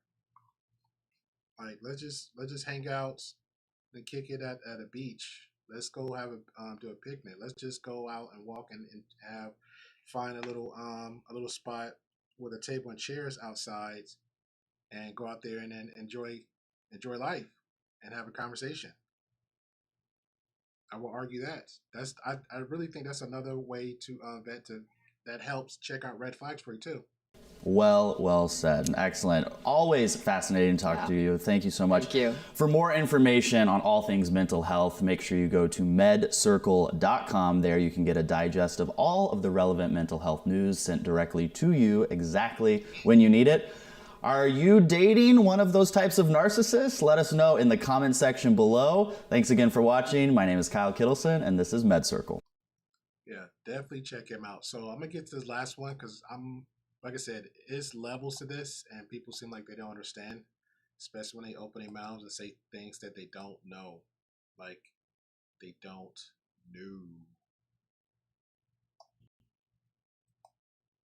So the next one I'm going to show, so we have the understanding, because again, we broke down the dark triad. We broke down the understanding of 4 traits. I think she mentioned another one about the, narcissists and their behaviors and lack thereof. And we broke down the empathy and sympathy of everything else. Appreciate Corey Hager for being a good sport, using him as an example. So now I was pivoting on this, but I think I'll do this for tomorrow. I'll do this for tomorrow morning show. But today, since we're got a good understanding and a breakdown of a narcissist, the dark triads of it, the levels of it. I was gonna do energy vampires, but I feel like flying monkeys is a next step connected to that. So we're gonna give a good understanding when if you ever hear a person say flying monkeys or the actual traits that's connected to what a narcissist person is.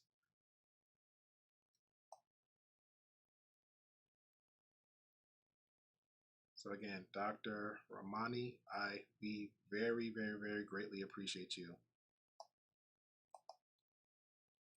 Because I had no understanding until the poop hit the fan. And then I kept hearing these certain words, these catchphrases, and I didn't understand, like, yo, let me do the homework. And once I did the homework, my mind was blown. And I was like, oh, yeah, I'm a survivor. I'm a survivor. So now I live and learn, and you became more aware. So, but now me hearing this and everybody else's out their mouth saying stuff that is not true, I'm like, why would you? That's not it. That is not it. So again, appreciate you if you're new. Definitely hit the subscribe button. Definitely hit the bell notification. Hit the all section. Make sure you check and hit the all on right after the subscribe button because YouTube is wonky. All right, let's go. Hi everyone, it's Dr. Ramani. Welcome back to this series that's sort of a handbook of narcissistic relationship terminology. There's so many words that float out there that you've heard, whether it's in YouTube videos, including videos like mine, whether it's blogs, and some of them you may know, others you may not, or you may not even know if you have the right understanding of them. But understanding these words can not only make understanding the content more useful, but a lot of them might give you sort of useful techniques and even strategies for how to manage these relationships in your life. So this series is going to keep going on till we hit all of the words. Today, we're going to take on the concept of flying monkeys. All right, for the chat out there, I appreciate all of y'all being here. Do anybody understand what a flying monkey is? Do anybody understand what a flying monkey is? When I first heard the phrase "flying monkey," I thought of the Wicked Witch of the West from the movie Oz, The Wizard of Oz, a classic movie. A classic movie. Shout out to Corey Hager says my ex is still dragging me on Facebook 4 years after the divorce. Flying monkey. Hey. Hey, God is good. God is good. Before I go on, please hit the bell. I'd love if you would subscribe to this channel, because not only would you get daily reminders when this series has got a new episode coming out, but of all of our regular content, other special series, lives, all of that. Let's go ahead and talk about. Yeah, I cannot say this enough.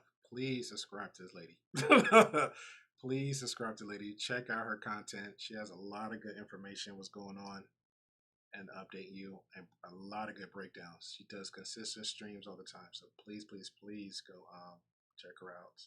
And again, for me, there's another one I follow, but for me with her, I feel like she's got that more like welcome home type vibes. Can relate to you a little bit more than the other. So, but everybody else is very fine in their field. So let's go. Something that I think many of you have experienced and heard about, but hopefully I can make more clear: flying monkeys.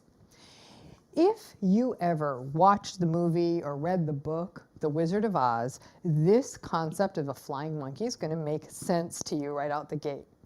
In the story, the flying monkeys were sort of the minions, the kind of dark, mean assistants of the Wicked Witch of the West. They would do her bidding, and in the story of The Wizard of Oz, they would terrify Dorothy and her friends who were making their way to Oz. The flying monkeys did the dirty work that the Wicked Witch did not want to do, and made her seem even more terrifying. The Wicked Witch, in essence, trained these monkeys to do this. And they basically bought into her propaganda and gladly complied. They themselves never bothered to get to know Dorothy and the Tin Man and all the rest of them. It's a scenario I actually encountered with someone I was recently speaking with, just having a conversation with her about just narcissism in general. She is someone who worked with a deeply narcissistic and emotionally abusive supervisor. Now, the supervisor in this person's story was saying increasingly inappropriate things and making everyone in the workplace uneasy. This person who was telling me this story, she said she couldn't endure it any longer, and she started the process of making a complaint against the person, against this sort of narcissist who was really making her life havoc. In the weeks that followed after she made the complaint, she found that not only were the administrators in her workplace, the people who she thought would protect her, they were painting her out to be very difficult. And they had started an investigation into her work record, but interestingly, not into the perpetrator's work record. This person, this narcissist, this supervisor this woman worked with, had done a really terrific, and I put terrific in quotes, terrific job of sharing gossip and innuendo about the woman I had been talking with. And in the days that followed, her colleagues actually started taking her aside and asking her, "Why can't you just see that he's just having fun with us? Stop taking yourself so seriously." Before this entire saga ended, and it's still, I think, going on for this poor woman, but before the point at which I had talked to her about it, she said it wasn't just the incident, but it was also the conduct of the people and the leaders she thought she could trust that had taken a toll on her. And in essence, the narcissist had sort of converted everyone over to his way of thinking. I constantly encounter flying monkey stories in divorce cases. A person is married to a narcissist for a long time, and when things start falling apart, the narcissist actually starts spreading gossip and innuendo to their mutual family members, to their friends, to anybody who knew both of them. Let's recap again. She says they do what? Narcissist actually starts spreading gossip and innuendo to their mutual family members, to their friends, to anybody who knew both of them. And Again, we're talking to the people in the back of the slow bus. We're talking to people in the back of the church in the pews that don't. We're talking to people who don't have their hand raised up. members, to their friends, spreading gossip. Things start falling apart. The narcissist actually starts spreading gossip and innuendo to their mutual family members, to their friends, to anybody who knew both of them. And before you can count to 3, the family members and the friends start looking at the victim of the narcissistic abuse suspiciously. They start wondering, why is this person who actually was victimized, why is he or she being so difficult? Why is he or she not giving the narcissist a chance? Now, they may not think the person's the narcissist, but why aren't they giving them a chance?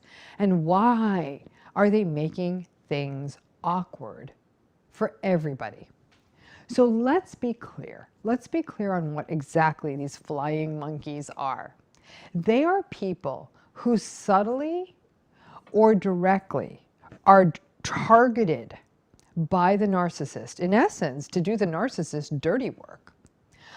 Once the narcissist is in a situation in which someone is going to, I don't know, leave them or call them out on something they're doing. So, for example, an example would be that initial. Did we talk about that? When you're calling them out, checking them, letting them know about themselves. You see something in your bubble that you don't sit right, you're speaking up on it. You're speaking up on it. Initial anecdote I was giving you about that woman in the workplace, or maybe even in a family, it becomes very important for the narcissist to save face, to look good, and to come out on top, to win. So then they find the people that are close to their narcissistic abuse victim, as it were, or close to both of them, and they start using a variety of techniques to manipulate these other people. Now, what ends up happening is that all of this is ultimately painful and punitive for the victim of the narcissistic abuse, because in essence, what's happening is that the narcissist is mobilizing the people around the victim of narcissistic abuse and turning all of these people into a sort of a mini army that allows the narcissist to maintain whatever public image they want to look like the good person, the good guy, and making the victim of the narcissist look like a bad person. Shout out to Corey Hager. He says, you can go no contact with the narcissist 100%. Even the friends and family who side with them, protect your peace. I agree with that wholeheartedly. And that's because I know here at the Great Pill Podcast, we always talk about solutions. We always talk here about solutions. I agree with that cohort. Like, don't engage. If you're aware and you know, especially when crap already hit the fan, and you already know it's like it's done. But I won't argue against it, Corey. I will say this because again, we're humans, right? We're humans first before anything else. I would say do that, but I also say most people has the reaction to, oh, I gotta lay hands on this person. I gotta get violent. I gotta get verbal with this person. And then most people, when the flying monkeys come, that individual don't know how to respond or have the right tools for that, so they would instantly respond. Oh, I heard, hey Corey, I heard Grey Pill was talking about you. What? Even though you already knew that, that you knew that I wasn't that type of person. Even if you knew it, and then people just kept coming at you. Hey, I heard this. Such and such told me this. I have this. I have that. I seen this. Even if they're still doing that, some people would instantly just react to it. They would react to the flying monkeys. And then you have the flying monkeys. That intentionally would go out there. It's like a trauma bonding, right? We have people that trauma bonds. If I don't like Corey, and then I don't go looking for somebody that don't like Corey, then somebody else doesn't like Corey. So now that's 2 against Corey. Yay, we winning. And then a third come around, don't like Corey. Why you don't like Corey? Oh, because he said that one thing. Okay, like what thing? It's not that serious. Okay, so now we got 3 on the bandwagon of we don't like Corey. We despise Corey. Now you have that other form of a flying monkey that were like, you know what? I don't know what's going on, but the fact that you're my friend, you're cool. I'm going to help victimize you because you're a victim. That's what I see. So that ignorant, unaware, poor excuse of a human being / flying monkey, that one goes to start flying all over the place and doing the narcissist bidding, unaware. The narcissist didn't even point them in a direction. They just went off and started flying, looking for stuff, looking to start trouble, looking to start mess. And it would generally pop up. That type of flying monkey would generally pop up. Yeah, that part, Corey. My friend. You don't even know them. You don't even know them. Even if you did know them, you really didn't know them. Even if you knew them, you really didn't know them. Then you have that other version of flying monkey go out their way and flap their dingy wings and reach out to who the narcissist was targeting. Now they're on lock and key with that person, and they'll go reach out. Hey, you think y'all can talk? Y'all think y'all can be friends? Y'all think what? And I agree. So at that point, Corey, I agree with you wholeheartedly. At that point, don't engage. Don't engage. Do not engage. But there's a therapist that a doctor that had a resolve for that, right? And this is where the part I come to say you're human. So once you're aware of all this, you're aware of this, who this person is, you have your own personal bubble, create your own safe space. You're aware people are going to gossip and talk. If you're aware of all this, because we know, don't engage. If somebody come with you to gossip, don't engage. Just tell them, not your circus, not your monkey. Let me and this person handle it. Matter of fact, don't even come with me with that. Just cut each one at the end, because they're coming, whether you wanted to or not. Flying monkeys are coming. The gossip squad, the drama squad, the toxic squad, they're coming.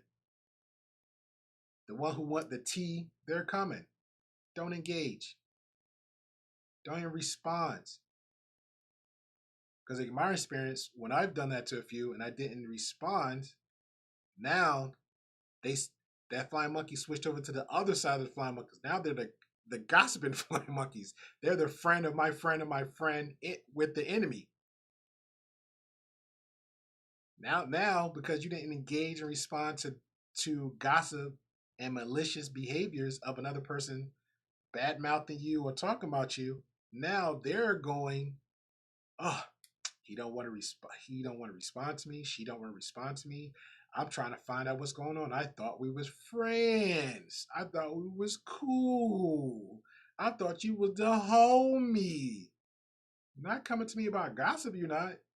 If you claiming me as a friend, if you claim that person as a buddy or pal, then guess what, flying monkey? You wouldn't be you just took a side. without even knowing you took a side. Hey, how about you say this? Because I say it all the time. Not my circus, not my monkey. Not my circus, not my monkey. Meaning this, I don't want to be involved. I don't want to be involved. Why would you care? Why do you care enough to take time out your busy schedule? Again, your busy schedule to go listen and tolerate one person, and then take the time out your busy life, do the searching and reaching and getting all the tea grab. Then once you so busy out your life, and I'm speaking of the flying monkeys that's unaware and the ones that is aware, because those type of individuals contradict themselves so much. It's crazy and sad.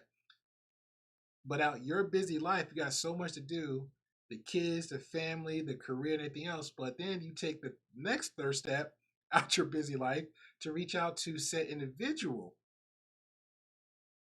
to ask them about the gossip that you spent so many hours and days at a time to listen to this person and pander to that person and to do to everything with this person. So you already made up your mind by engaging with that person. You already made your mind up, which make you, which this lady explained in the video, Dr. Ramani, a flying monkey. And I think Corey said it best too. Another term into it, if we some religious people out there, the Bible calls them type of people monitoring spirits. You got nothing better to do with your life. You have nothing to do with your life. Spies to discredit and disvalue your life.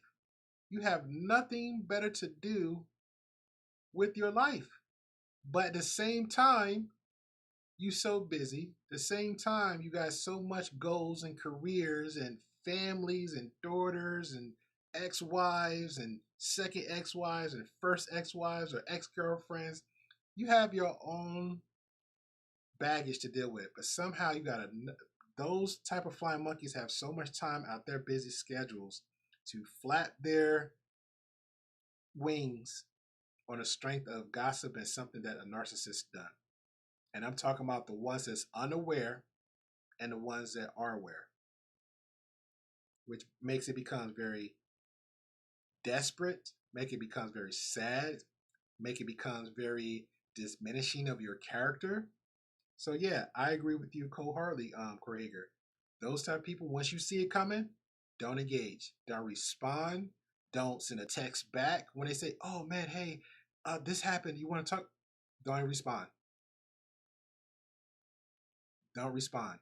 And once you don't respond to that drama, watch that person, that individual, how they respond back to that. Once you do that and you see how they respond to you, then you know that person isn't the friend, the homie, the buddy and pal. And it's for men and women. That individual, again, we're human first. So understand that.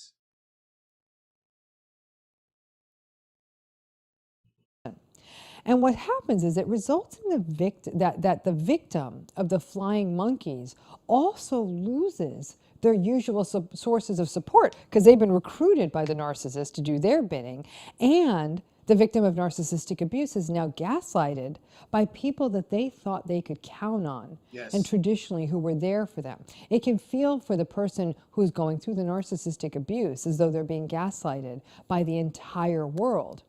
For such a person, it might feel like there's no one left to trust, and it can feel deeply isolating, and it can feel deeply, deeply destabilizing. Now, narcissists train their flying monkeys to do a variety of things for them. And these can include anything from spying on the victim to get intel on them. So an example of that might be, I don't know, in a divorce, flying monkeys may let the narcissist know that their estranged partner might have gone out, I don't know, for a cup of coffee with a guy, or drank too much one night with a group of girlfriends. Now, in the workplace, this can also happen, and it can result, for example, in the flying monkeys exploiting a friendship that they may have with the victim to Uh-oh. find out then that someone has bent the rules in that workplace and taken home files that they weren't supposed to take home. And so now what happens is they get that intel, the flying monkeys get that intel and can use it against that victim of narcissistic abuse. Yeah, but again, according to one individual I had the pleasure of conversing with in conversation, according to them, a narcissist supposed to love to help building up a person, love to help them, get up and love to, cheer and root rah rah for them. No, again, that's not what it is. That's not what they are. That's not what they do. Pay attention. Pay attention. That's not what they do. Their job is to be self-destructive, and 90% of the time, they're not even aware they're doing it. They feed. They feed. And we'll get into that tomorrow when we talk about the energy vampires. They get any little source they can from you. When that flying monkey come and running, yum, yum, yum, yum, yum, yum. Oh, they eat it up. Really? Corey Hager stole fowls? This happened? Really? Corey Hager did this? Really? Oh, they eating it up. So now let me gaslight. I gotta get a reaction on this person. They're Lily. No, we'll see. Now, one of the key tools that a narcissist often uses with their flying monkeys is gossip. Oh. Now, again, none of us are immune, right? Gossip is juicy. It can seem like you're part of a dirty secret when someone is sharing gossip with you. And narcissists are aware of the power of gossip. And they use it. They use it liberally in family systems, in relationship systems, in workplaces. And they'll often initially use gossip as sort of a way of sharing a little secret, like entertainment. And everyone sort of gets seduced by a little gossip. And once they have their potential flying monkey on the hook, they keep sort of upping the wow factor on the gossip. And before long, they have the flying monkey believing these sorts of exaggerations of the truth that the narcissist may be engaging in the name of sort of this gossip. Now, in this way, flying monkeys are often used as a part of a very common narcissistic tactic, smear campaigns. Smear campaigns work when there are lots of people on board with the smear campaign. Uh-oh. Let's run that back, because I don't think that, again, we're talking to the people in the back of the school bus. We're talking to the people in the back of the church sitting in the back of the pew. We're talking to people who don't have their hand raised up. That's who we're talking to. Now, there are lots of people on board with the smear campaign. Now, narcissists are masterful, as we know, at using their charm and their charisma and their power. It's the same way they drew you in once upon a time, and the way they draw in other people. And they use that to draw people close, sometimes to gain their trust or just win them over and fill their ears and their heads with juicy gossip about the person who will become the victim of this smear campaign. Before you know it, the world or whatever system you're in with that person, they believe the narcissist's skewed narrative. And if you have ever been the victim or on the receiving end of a smear campaign, you know it is emotionally devastating, and in some cases, it can destroy careers, families, and lives. Now, what is amazing to me is that flying monkeys don't even know that they're being groomed for their role of flying monkeys. In this way, the flying monkeys are very much enablers. Now, part of this is the bigger problem like we have in society that I always talk about, which is this idea of how much we enable narcissists. Now, think about how often. And for me, what she mean by that, we enable narcissists, again, it's back to the check factor, right? is the conversation. If you see wrong, if you hear wrong, speak up. If you see wrong and you see somebody, if you hear wrong, you hear somebody doing wrong, speak up. And I think that's a problem right there. Another problem in the society we have today. Too many people just stand there and allow things to happen. Nobody don't say anything. Now, I'm not going to say you need to say things to get your cool points and run like, oh, hey, Corey, I told somebody that they was wrong, so I'm coming to you to let you know. No, you don't have to do that. Just check them and move on about business. If those type of people is running and flapping their mouths, like she said, is skewing the narrative to flying monkeys, and the ones that want to participate in it, and you are that one like, that's not me, this doesn't sit well, speak up. Speak up. Now, if you're not speaking up, the only thing I can think of is A, they're pimping you, so you're their garden tool. B, they paying all your bills. Shout out to the alpha male, so that means you're still a guarding tool. 3, somehow they got something on you that you're not aware, that you don't want everybody to know. Them the only 3 reasons I can tell another person who's claiming that they are the adults, they are the top tier in their being, their own bubble, their own space. That's the only reason I can truly tell from those 3 reasons. Either A, they're literally pimping you,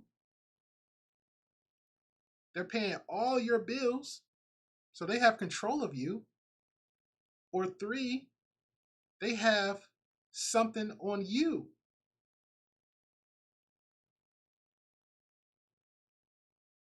Does that make sense, or am I that's the only way I can tell?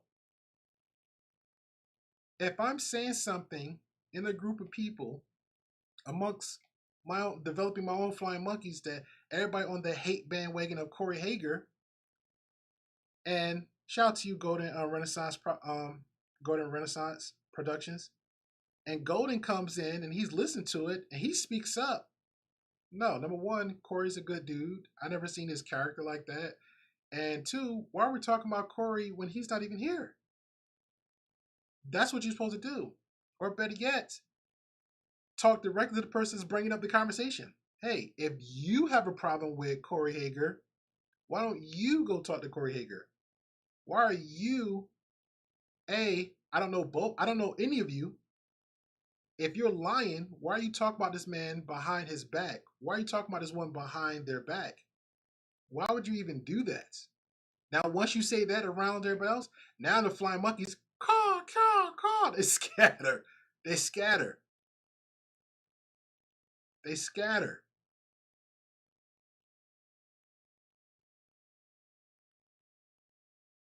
So that's what happens. So let's keep the hypocrisy as it is. When people say they are the alphas, they say that they are the career people. They say, hey, I got a life, I got a family, I got this. I was divorced once, I got a wife. You got so much of a life, but yet to the flying monkey, you don't have a life. You really don't, because if you had a life, you wouldn't spend a chunk of your life invested in the time and that much of gossip where somebody literally either A, going away and lying, 2, smearing somebody's name, and just skewing all types of narratives about a person that you don't even know. You're just there. So shout out to the flying monkeys. Groups of people make excuses for narcissists. They'll say, that's just how he is, or she doesn't really mean it, her bark is worse than her bite, or my personal favorite is, you're the one who's being difficult. Stop blaming the other person. Boom. Just like that, the narcissist goes from perpetrator to victim in everybody else's eyes. Now, because narcissists have no problem treating people, as I've talked about before, treating people as tools and as conveniences, and as obviously as narcissistic supply, manipulation comes quite easily to them. Now, as a result of this, when they become concerned that somehow they may lose narcissistic supply, or they may lose face, or they may look badly publicly, or they may lose sources of validation, I don't know, because there's a divorce or because of a work issue, then they want to get ahead of it, and they want to ensure that their narcissistic narrative is maintained, and they want to protect themselves from looking bad, because looking good, that superficial presentation, is everything to them. Flying monkeys become an essential tool in looking good when something else is falling apart. Right. Now, I got to tell you, sadly, until a narcissist happens to you, a lot of people are really clueless. And because so many people are clueless about narcissism, so many people are prime targets for being turned into flying monkeys. You know, listen, the fact is, you were played, or you probably wouldn't be watching these videos, the same way you've been, I've been, so many of us have been played by narcissists. A lot of people don't even know what this is about yet, so they're easy to recruit into being flying monkeys.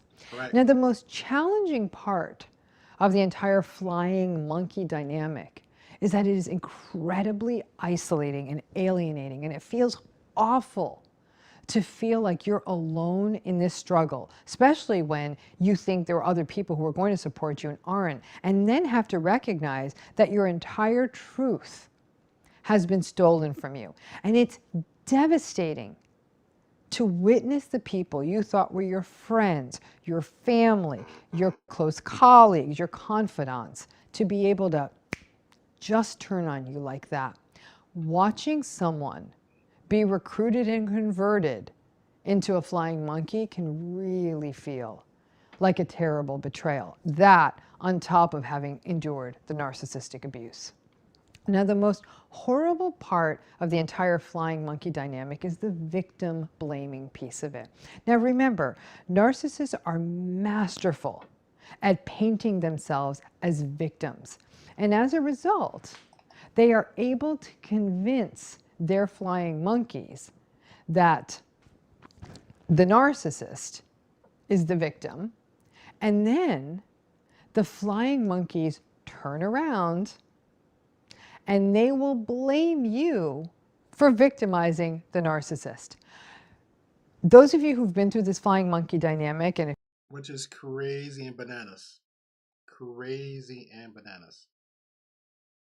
you know, if you can imagine, even if you haven't, it can feel like living in an alternate universe. It's like stepping into the Matrix. Oh Lord, she mentioned the Matrix. shout out to Andrew Tate. It can feel like living in an alternate universe. It's like stepping into the Matrix or something. I was gonna say a bizarre world, but yeah. Something like that. So why do narcissists harness other people and turn them against you, for example, in this flying monkey dynamic? You know, for all of the reasons you would expect that they do something like this. Their limited empathy often means that they do not reflect on how this would hurt you or hurt other people. Limited empathy. Isn't this what we talked about earlier? Limited empathy. We gave examples of this. Again, I'm talking to the slow people in the back of the yellow cheese bus wearing the hat, the cone hat. I'm speaking to the people in the back of the church sitting on the last pew who don't want to move forwards, who's watching everybody else drop how much money they want to put in the collection plate so they can give less or more. I'm talking to the people in school who don't have their hand raised up.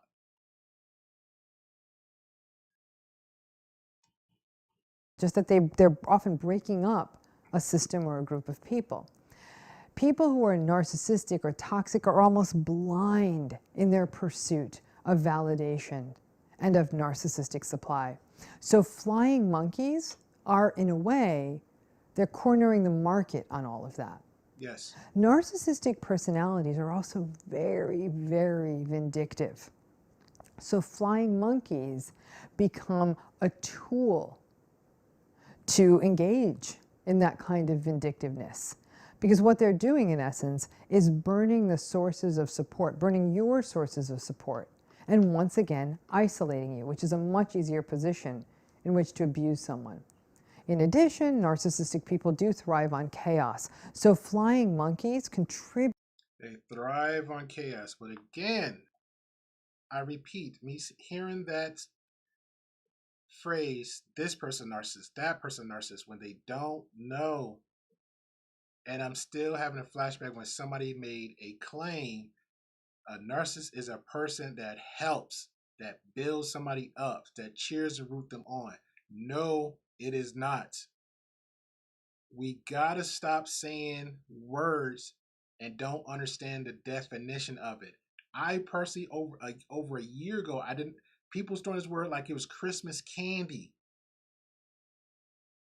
I don't use the word, never have, because I didn't know, I didn't understand. But once you actually do the homework and learn just a little bit, you're like, wow, this is unbelievable. And now I'm hearing people daily at a time, whether it's on multiple platforms, whether it's on many media streams, outside in the real world, people are saying things that they don't understand. Stop it. Well, this person, stop that. Stop it. Just like the word LOVE. Stop. We're saying the word love like it's a handshake. Stop. Stop.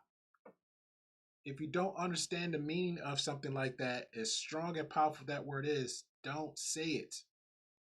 Don't say it. Because when you come across a real one, trust, you is not going to know what to do with yourself. Contribute to creating that sense of chaos for you and for the other people around you. Now, in the most grim version of this story, the flying monkeys, just like the ones in The Wizard of Oz, may also start threatening you. They really, really may truly be doing the narcissist's bidding in that way. In that way, they might even feel like the people, like in a mafia movie, who actually rough up people on the behalf of the mafia boss. They may gang up on you. They may file lawsuits and issue threats and cut you out. And when that happens, you may find yourself in the very, very challenging position of having to take legal action, even against family members or people you once trusted. And that can feel horrific. That you might even understand having to do that with the narcissist, but you can't believe that you're having to do something like this with somebody you once thought was on your side. And there can be an interesting twist in these stories. The narcissist may turn around, and once they're done with the flying monkeys, they're done, the flying monkeys have done their harm on you, they're done, guess what? The narcissist may discard the flying monkeys too.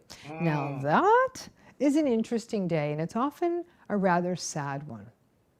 Sometimes at that point, that's when the Gotta play that one back. So once the narcissist built the fan base, the tea gossiping base, now they turn on the flying monkeys. Lord and Lord, you had your loyal followers, the naive ones, and the ones who was down for you. They was down to gossip with you. They was down to talk trash with you. Now they slowly falling back. I've seen that pattern before.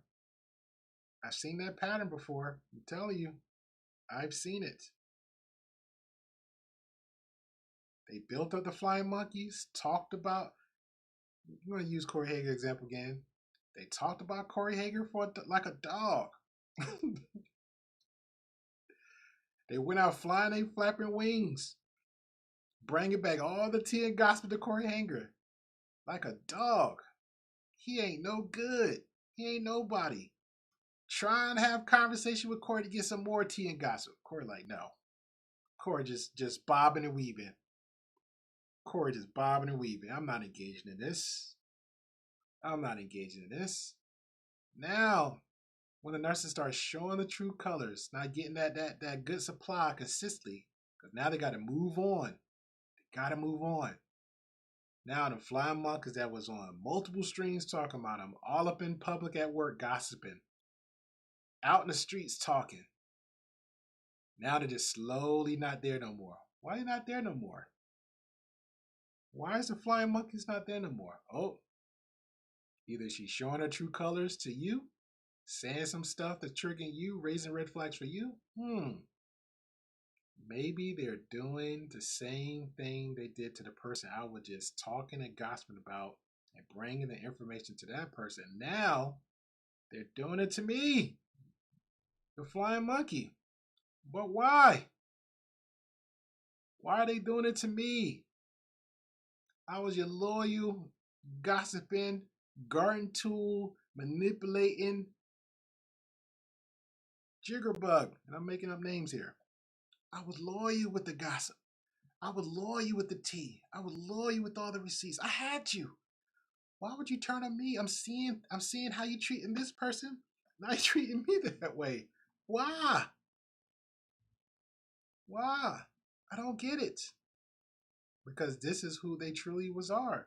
This is who they was from the beginning.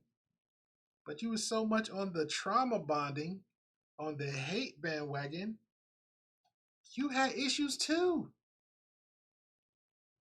You know what's sad? When a person have issues, and then another person have issues, and the person that has issues not aware that person has issues.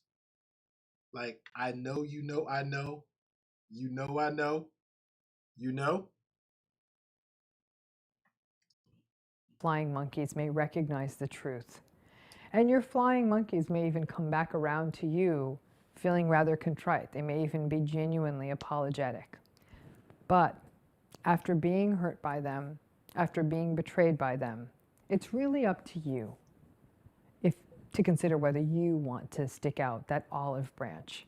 Forgiveness may... Will we forgive the flying monkeys? Will we forgive the flying monkeys for being flying monkeys? Now remember, I mentioned two versions of flying monkeys. We have the flying monkeys that are willing participants. We have flying monkeys that is unaware. They don't know no better. They didn't know, Corey. I didn't know I was asking all these questions and gossiping to you, Corey. I didn't know. I didn't know I was being bamboozled, Corey. I was being hoodwinked. I was being bamboozled. I was being deceived. This person was telling me all the dirt and gossip about you, Corey. They're telling me all the juicy stuff about you, Corey. They're telling me everything, Corey. I didn't know. I promise you I didn't know, Corey. Can you please forgive me? Can you please forgive me? So do we forgive the flying monkeys that was in the shenanigans? That was about for the buffoonery? Do we forgive them? Like how do we address that? Everybody got an excuse, right? Everybody got an excuse. I promise Corey I'll pick them up. Back and forth at work. Now the time of need. I leave Corey in the rain. I let Corey walk. No umbrella. Corey's like, it's a good day in the 1 o'clock in the afternoon. Let me walk, no umbrella. Good old GP got me. Good old GP got me. He gonna pick me up. He gonna give me that ride. I don't have to walk that much. I could save me 20 minutes walking. I could be home at 5. Now it rains and storms. Where's good old GP? Nowhere. Now Corey got to walk in the rain. Jeez. Making amends, all of that, those are a very, very personal process. And however that rolls out for you, it has to happen on your schedule. And here's one more point I want to make sure that we don't forget. Please make sure that you never get recruited and turned into a flying monkey. Now that you know how flying monkeys are created, make sure if someone brings you gossip or tries to turn you around on someone you traditionally thought was an okay person, go to that person, go to that other person and find out what's going on. Somebody's telling you something about a third party, go find out what the real story is. You're not in third grade. You have the capacity to reach out and listen to both sides of a story and judge the entire issue that's in front of you, instead of being drawn into the sometimes rather seductive, gossipy world of gaslighting and theatrics and manipulation that a narcissist can use to turn you into a flying monkey. You know, some of you know what it felt like to be on the receiving end of that. You want to ensure that you don't do that to someone else. Right. So what do you do? What exactly are you supposed to do if you are faced with flying monkeys?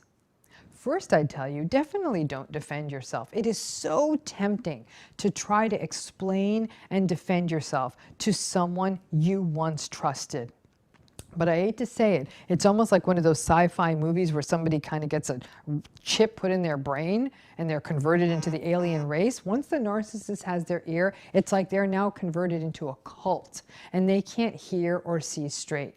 If this person didn't have it in them to come to you in the first place and ask you for your side of the story and was willing to buy the narcissist version of events, hook, line, and sinker, ask yourself, did this person ever really have your back? And is it really worth engaging with them? Secondly, I'd also say get some therapy to sort this out, but please make sure it's with a therapist who understands these themes of flying monkeys and this kind of mobbing mentality. Those who don't understand this may paint you out as being paranoid and persecutory, which you know is not true. Whomever you talk with about this has to understand what this flying monkey dynamic is about. Flying monkey smear campaigns, all of it can be quite traumatic and quite triggering, especially if you come from a family dynamic where you were a scapegoat. And now this is the hard part. The last part here is that you need to start cultivating new relationships. You may feel at this point that you're in a dark spy movie when you're being flying monkeyed, and it feels like everyone is starting to turn against you and everyone's a double agent. But you've got to hold on tight to your reality. Yes. Flying monkeys, it can be a devastating experience because it's bad enough with the narcissist, but you might have even like, they're a narcissist, I can let them go. But the flying monkey dynamic is tough, especially if these are people who were once really dear to you. And these are people you once trusted. And sadly, the way that a narcissist's mind works, it's always for them about strategy, and it's always about getting to other people first. For them, life is like a big court of law, and they're always thinking strategically. Now, in The Wizard of Oz, Dorothy was able to throw a bucket on the witch, and the flying monkey scattered, and the witch disappeared. Now, unfortunately, it's not that easy in real life. In many ways, you do have kind of that proverbial bucket of water to throw on the narcissist and make those flying monkeys scattered. And part of it is to not play their game. Recognize it for what it is. And yes, I acknowledge that it can fill you with grief and it can be a really challenging experience. But once you don't play their ground game, you can safeguard yourself and also make a commitment to ensure you never do this to someone else. I hope this video has clarified what exactly flying monkeys are and elevated the concept from just that, beyond that of The Wizard of Oz, so you can see how this might have affected you or maybe someone close to you who has gone through this. Flying monkeys are definitely part of how narcissists do sort of damage control when things aren't going their way, and a great example of how they shift the narrative to suit themselves. I hope you like this. I hope it clarified it and gives you a better handle on the concept of flying monkeys. Please ask, if you haven't already, please hit the bell, subscribe to this. Yes, please subscribe. I will definitely have the video stream ends. I will definitely add her link in the bottom for the 4 types that she discussed, and the flying monkey conversation link will be in below. Tomorrow we will talk about energy vampires and lack thereof. So I appreciate you guys. I don't have an outro because, again, I was playing around Prism. I was trying to finish up stuff last night, but it got too late and ended up got up a little bit earlier than expected, so I need coffee, at least a good cup before I start my day. So later tonight, I think it's confirmed, we will have a conversation, an interview tonight with guests that found love through the Sims game. So if anybody remember the Sims, a couple found love within the Sims game, fell in love, courted each other, and got married. So last time I remember Sims was like 20 years ago. So we will confirm that. So definitely look out for the thumbnail. It should be 11 o'clock. That's what I proposed for the conversation. But I think I'm flexible after 9. But the conversation is supposed to be 11 o'clock p.m.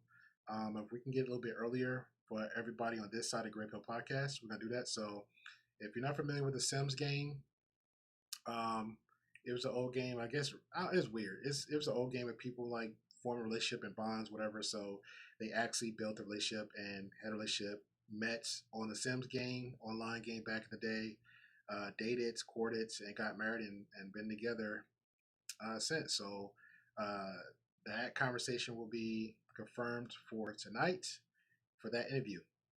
So stay tuned for that. So I'm planning for 11 o'clock p.m. Central Time. But keep your eye up. Again, hit that all bell notification.